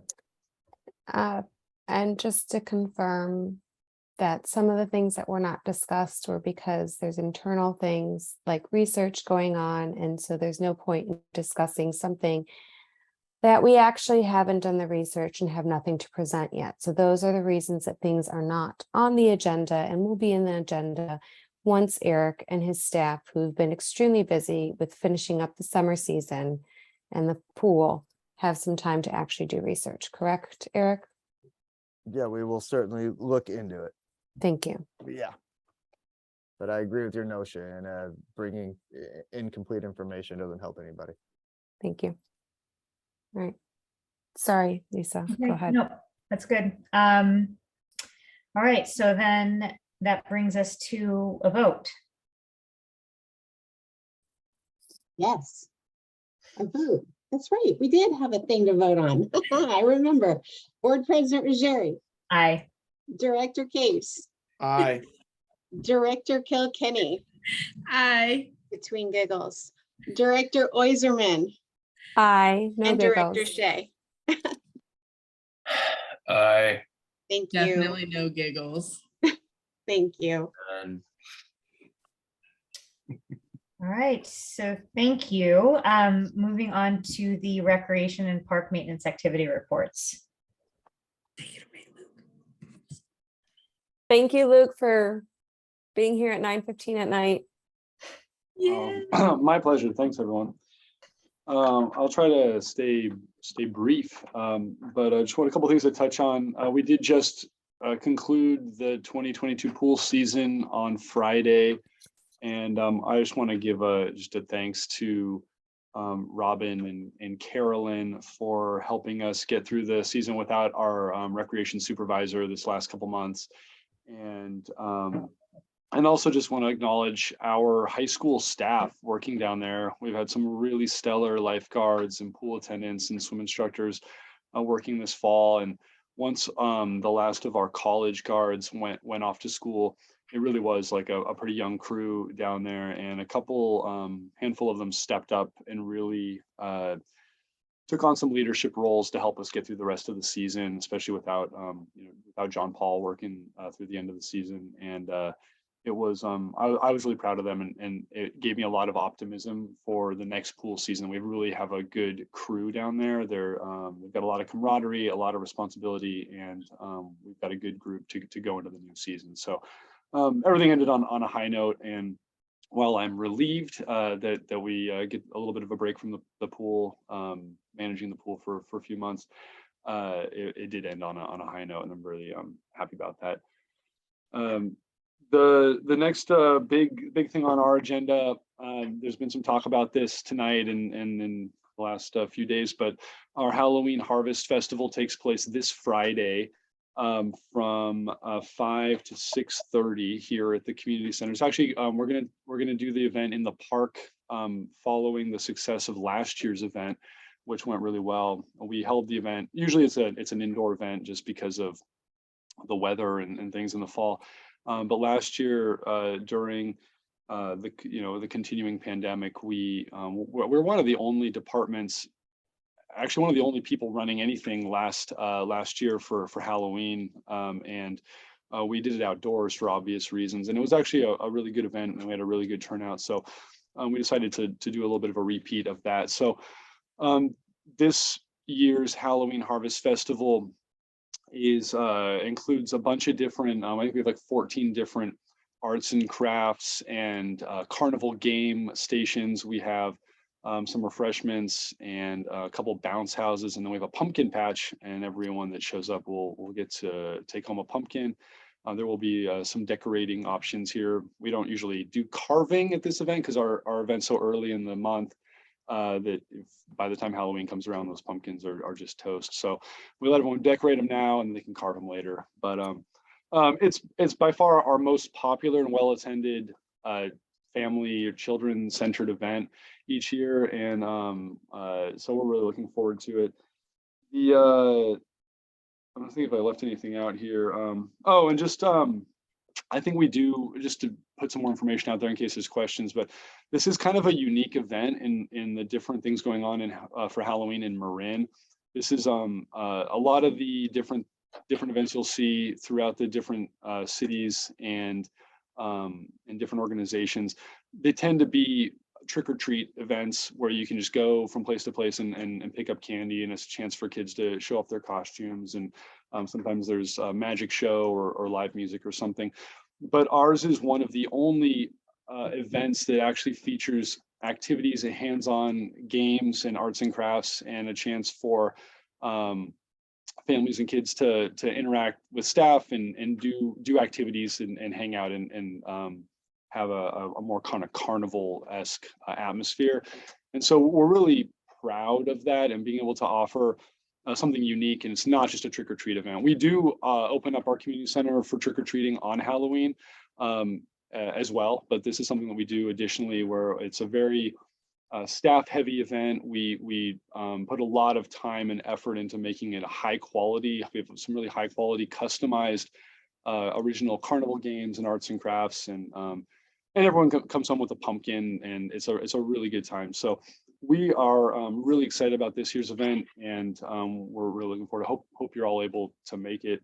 And then just the following week, so a week from Saturday, we also have our fall art show going on, and that's a semi-annual event that we put on every year, and we're really excited for this year's art show. The theme is form and color.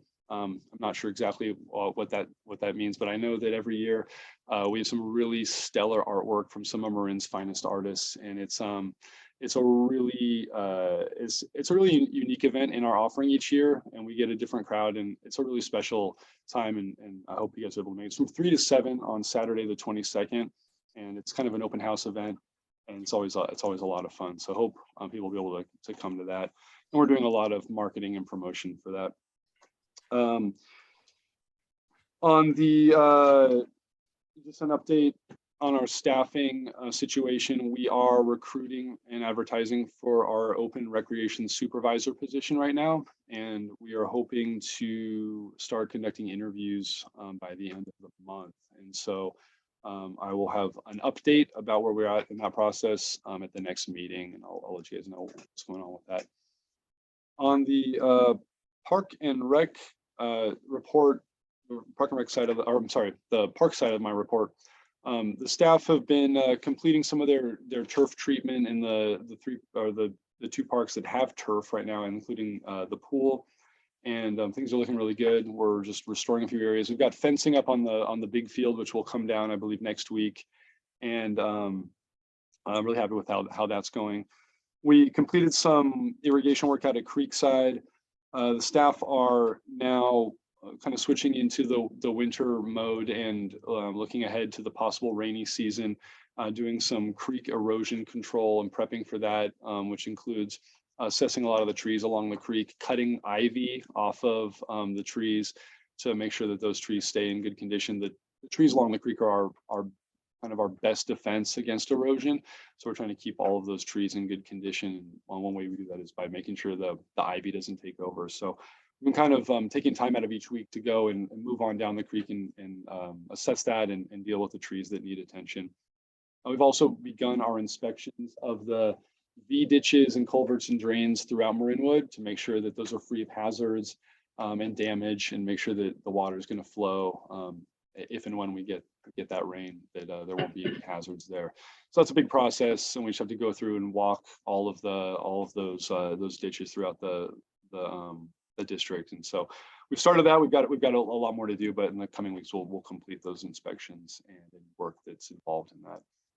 As Eric mentioned earlier, we are doing some preparation for moving into the new parks maintenance facility, and doing a lot of organization and planning and figuring out how we want to use the space, what equipment is going to go where, what shelving and different workspace things we're going to need to kind of purchase and what we can use that we have that's existing, and getting all that in order so that that's going to be a really smooth transition.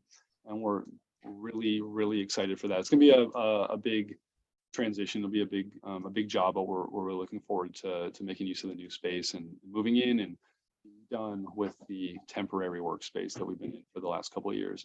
So beyond that, we've had some tree pruning in the park this week. We've got a little bit more going on tomorrow, just getting rid of dead branches and mistletoe and making sure all the trees are safe and healthy.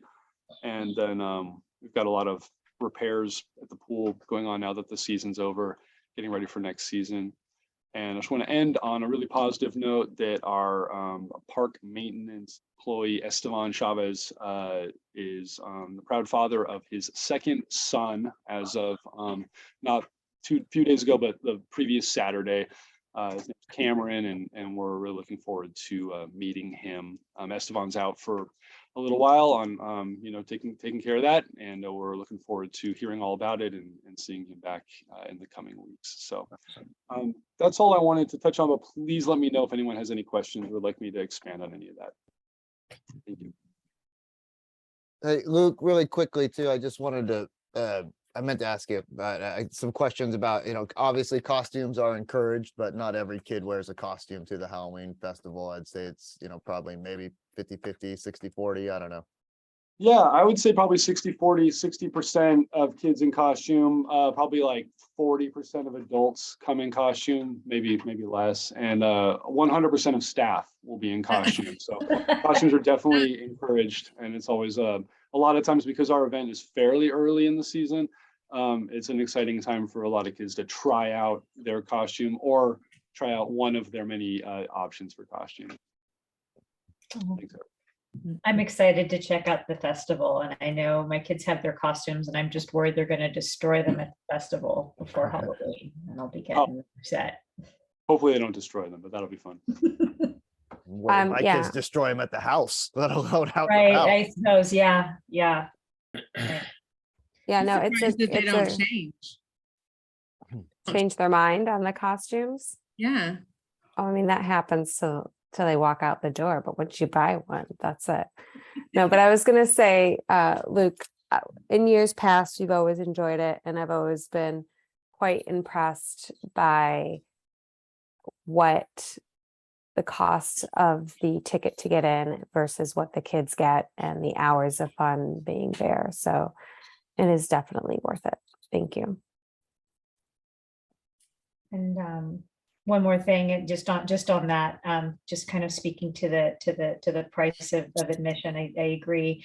And there's been some discussion surrounding that as well. And I think that, something that we can potentially look into in the future is, we purchased our camp enrollment, all of these things online. Perhaps if there's a way for us to purchase tickets for this online ahead of time, there could, be also an option to donate a ticket to a family in need, and perhaps find a way to disperse that if there are families who want to attend but monetarily can't. So it's just something to think about for future years. Yeah, that's a good idea, Lisa. Definitely something we would take under consideration. And yeah, just to speak a little bit to the cost, and we just our last kind of normal Halloween Harvest Fest. When I say normal, like before we had to 2019. 2019, yeah. Things for COVID. Yeah, it was 2019. Our tickets were $15 per child. We don't charge adults for that. This year it's $20 for the first child and $15 for any siblings, and so that is based on what how many activities and coming home with a pumpkin and all the things that we see that as a reasonable value for that. However, if we have had this happen, if anyone were to approach us and request to pay for some of the activities and not all of them, or to ask for financial assistance or some sort of discount, it's definitely something we would absolutely be more than happy to consider and allow. So that's not a big deal to us at all, and that does happen at these events sometimes, and we're happy to accommodate that. So but I agree, we definitely could sell things in advance and make a few few other things available and publicize that moving forward, which we'd be happy to look at. Thanks, Luke. I just wanted to jump in on the pool a little bit and just say, as somebody who's down there a lot, and I'm looking at the list of people who are attending the meeting, I know we've got multiple lap swimmers and things like that. Like you and your staff did an amazing job at the pool this year. You know, all the way up. I mean, I think I was down there on the Wednesday before it closed, and just the quality of the lifeguarding, how we can depend on them keeping everybody there safe, and also the way they interact with the public is, I think, fantastic. And I know that comes from the top down. So I appreciate everything you're putting into it, and how you are creating a culture that is really dynamic and benefiting the community completely. Thank you very much. Oh, thanks for saying that, Chris. Appreciate that. I just want to say thank you for bringing up all the topics of the Harvest Festival, and and congratulations to Esteban and for his new baby, and everything and all your staff are doing to support us when you're one man down on already a thin staff to handle a lot of work. So kudos to all of you guys. Thanks, Catherine.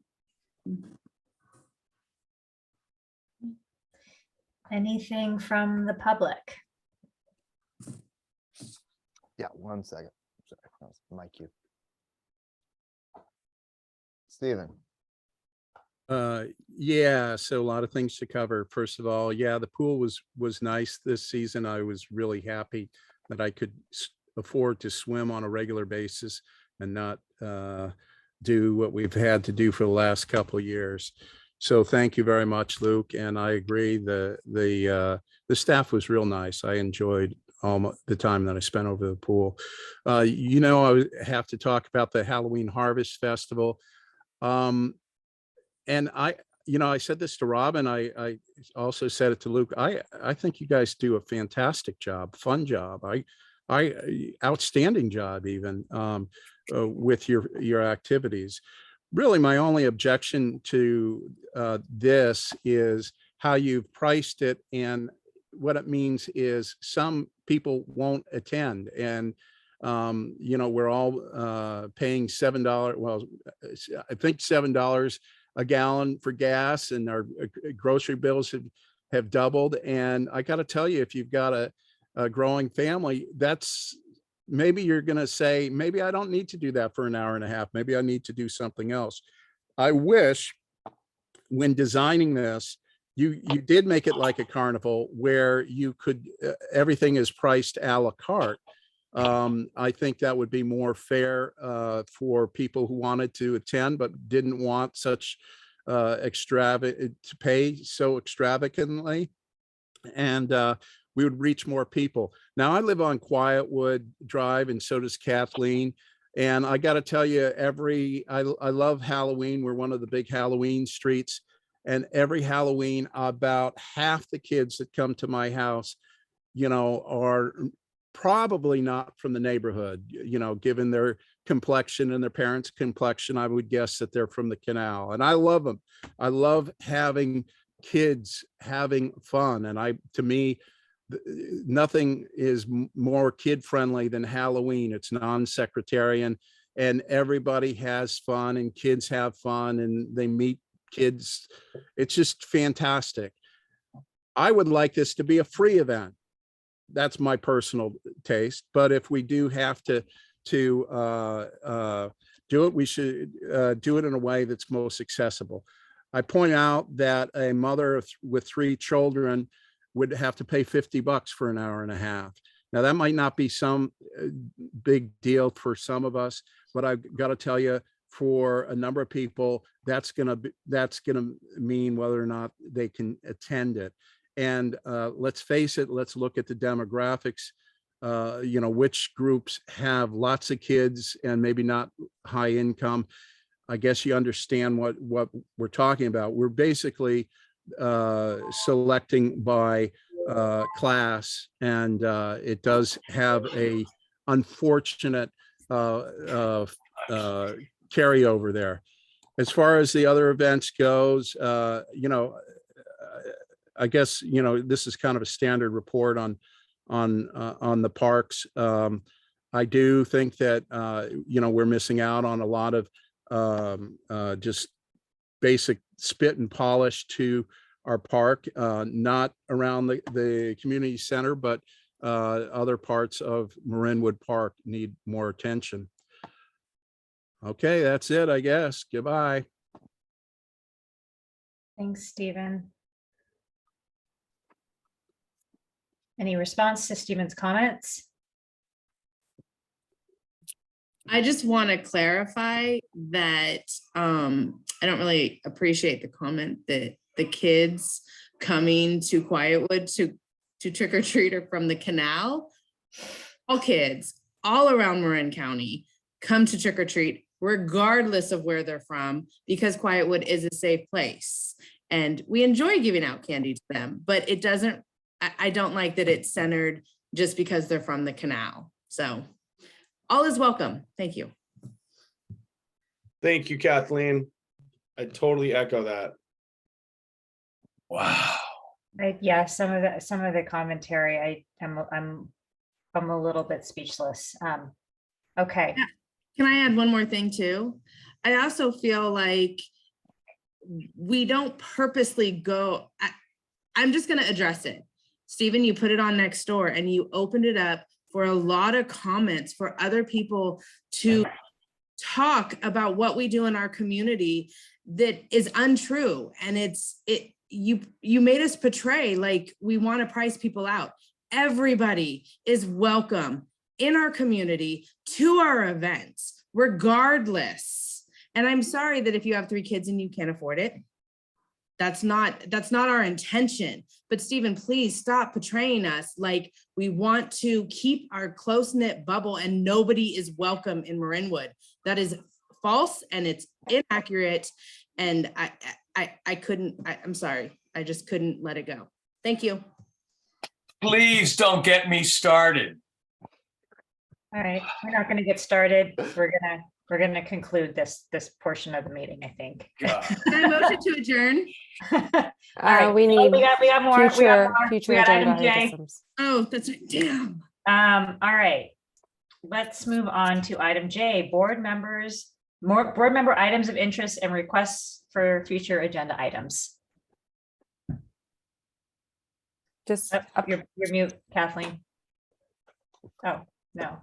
It's me, Siobhan, just, Go you ahead. know, updates on as things are going with the facility and the finishing up of not just the fence, but the drainage and all the beautification that we're doing. Update on if we need to discuss anything about the benches. And I don't know how to quite address this, if it needs to be like a board item so that we're letting people know. I too am not loving our medians, and I have talked to Eric about this previously. I know that other board members would love for the medians, but from our understanding, it isn't ours. But I would be happy to work with community members on trying to form a committee that would not actually be part of this board because we don't have jurisdiction necessarily to do it, but I would be happy to work with our community to raise funds and try to figure out how we can get this done, and working in hand in hand with the board and trying to get this done. So I don't know, Eric, if this could be like an agenda item that people can contact me by email so that I have it, you know, people's contact information, and we can try to set up a meeting. But I too would like to do something. And as we've discussed previously, it's been hard to get this city and county to kind of get on board with us on this. Yeah, I wouldn't recommend that you put it as an agenda item simply because, again, it doesn't fall within our kind of Okay. subject matter jurisdiction. I think it's, akin to, many years ago when, there was a big push to put like housing issues on the agenda, and Right. you got very direct instruction from legal counsel that that's not a matter of district business, Okay. only to how it impacts the district. So I wouldn't necessarily put it on an agenda item, but I'm happy to brainstorm with you Okay. on ways you might be able to kind of reach out to the community. I can even put you in touch with the other gentleman who commented earlier. I've traded several communications with him, and his his scope is pretty finite, Yeah. I'm looking at very specific medians when, Yeah. obviously there's a lot of this that goes all through and around Marinwood and in Yeah. various areas. And I've tried to explain that, the CSD is a very finite organization. We're not a general government. Yeah. We take care of the properties that we own, and we have a very defined charter and a subject matter that we're allowed to expend resources on. With that said, and letting them know that, we're not an HOA, we're not even a CSA, kind of like what CSA 13 is, Right. where they have some more, more of a general overflow on that. So it's, I get it. Yeah, I've lived here too. I live here too. It's, I understand, and I certainly express that, I understand, but I need you to understand that this isn't an item to be addressed by the CSD specifically. Right. And I actually encouraged him to work with, his neighbors and neighborhoods, but keeping in mind that when you do those types of things, they need to be maintained. They look Yeah. great at first, but if you don't have champions behind it, it's like a community garden where it's always a great idea until the champions behind the community garden walk away from the community garden, and then you have a community weed patch. Right. So just things to keep in mind. But yes, I can help brainstorm with you on Perfect. outreach means. You Right. can feel free to and loop me in on that as well. Great. Since it's not actually an item of district business, all five of you can do it.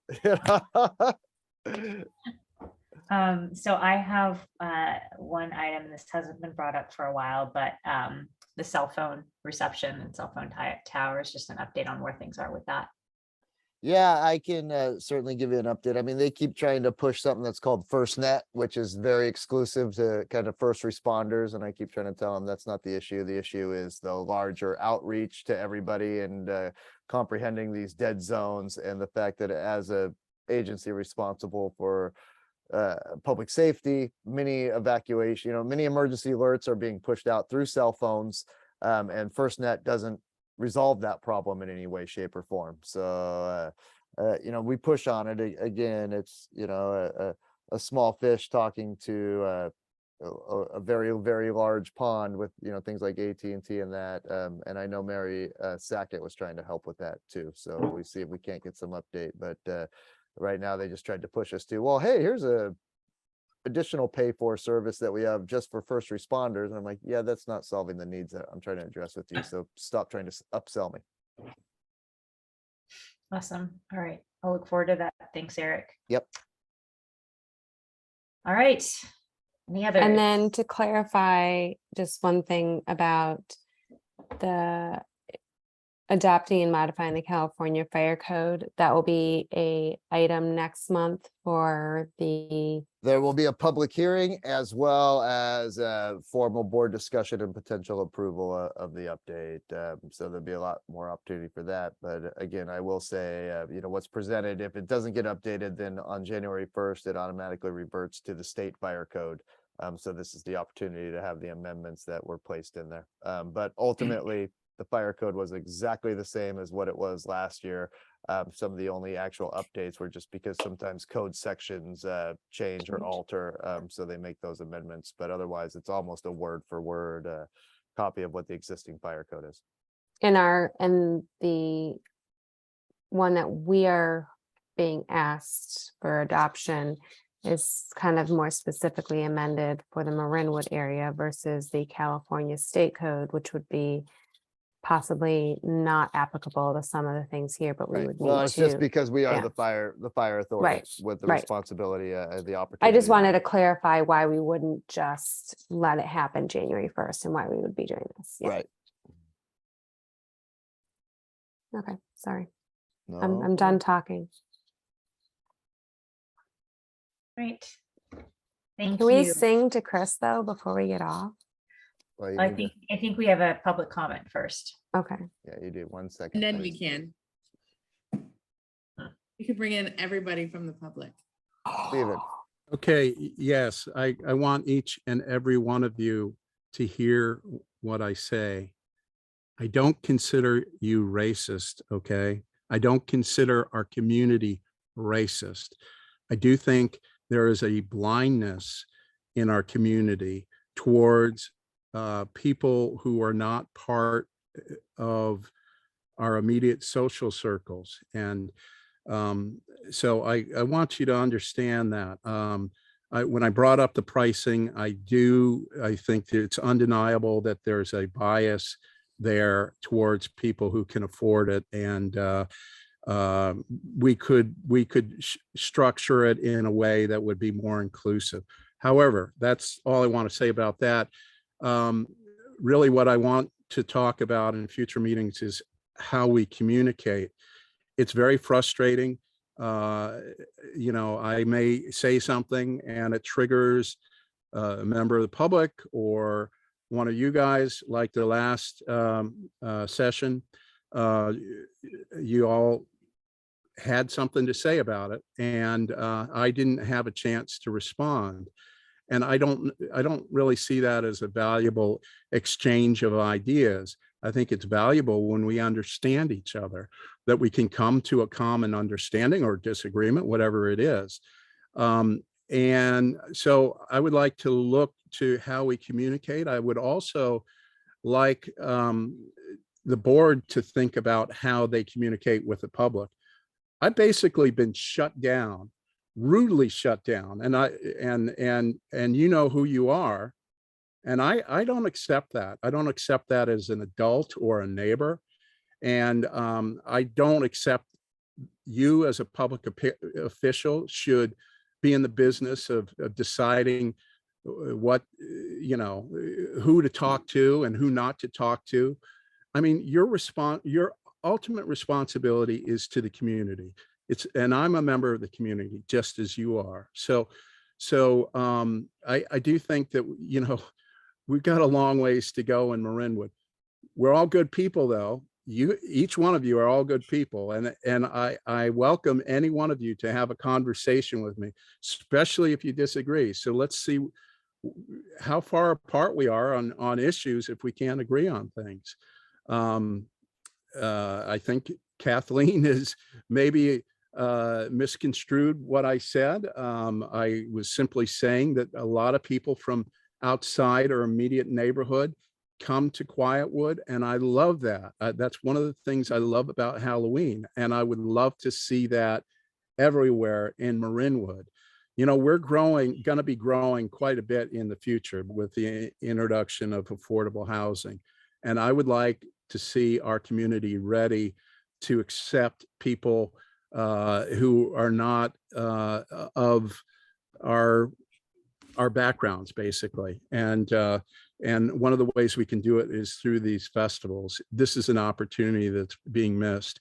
So let's talk more. Let's figure out how we can communicate better, because I don't think we're far apart on issues at all. I think we all love our community and want the best things for it.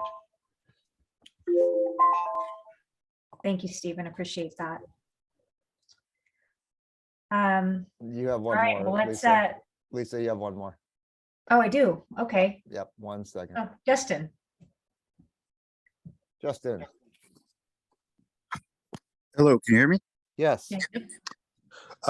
Just want to say thank you all for putting in the hard work that you guys do. I think you're very underappreciated, and you guys do a great job, and you're very patient with what you do. I'm born and raised in this town. I was born in Idlebury in 1974. I'm a proud Marinwood Water Devil. Some of my best memories as a kid was growing up and my dad getting together with the neighborhood and playing horseshoes with his buddies and us watching, and when we were old enough, getting in and playing horseshoes. When we'd come back to visit the family, me and my brothers would go down and play horseshoes. We loved it. when I went off to college and I moved back, or when I went off to college, I met my wife. We decided where we wanted to live. We wanted to come back to the community that I knew and I loved. And I was so happy that there was a group of guys that was playing horseshoes. We went down, played horseshoes. They're a great part of my social life and my family's social life. Very inclusive. I love these guys. My wife loves these guys' wives. Everybody loves each other. It's a great group of guys. I'm very thankful for them. Now, I'm very thankful that these guys are very patient with the community. We've recently had a gentleman come in and start berating us and insulting us, and I'm very happy that these people are very patient with this gentleman. But what I want to say lastly is that I'm very, very offended by Stephen Nestle's comments about race and where people are from. That was uncalled for and racist. He needs to be taken off of these meetings. That was embarrassing for this community, just like the guy that caused the riot over here right when COVID started. That's embarrassing for this community, his comments. Thank you.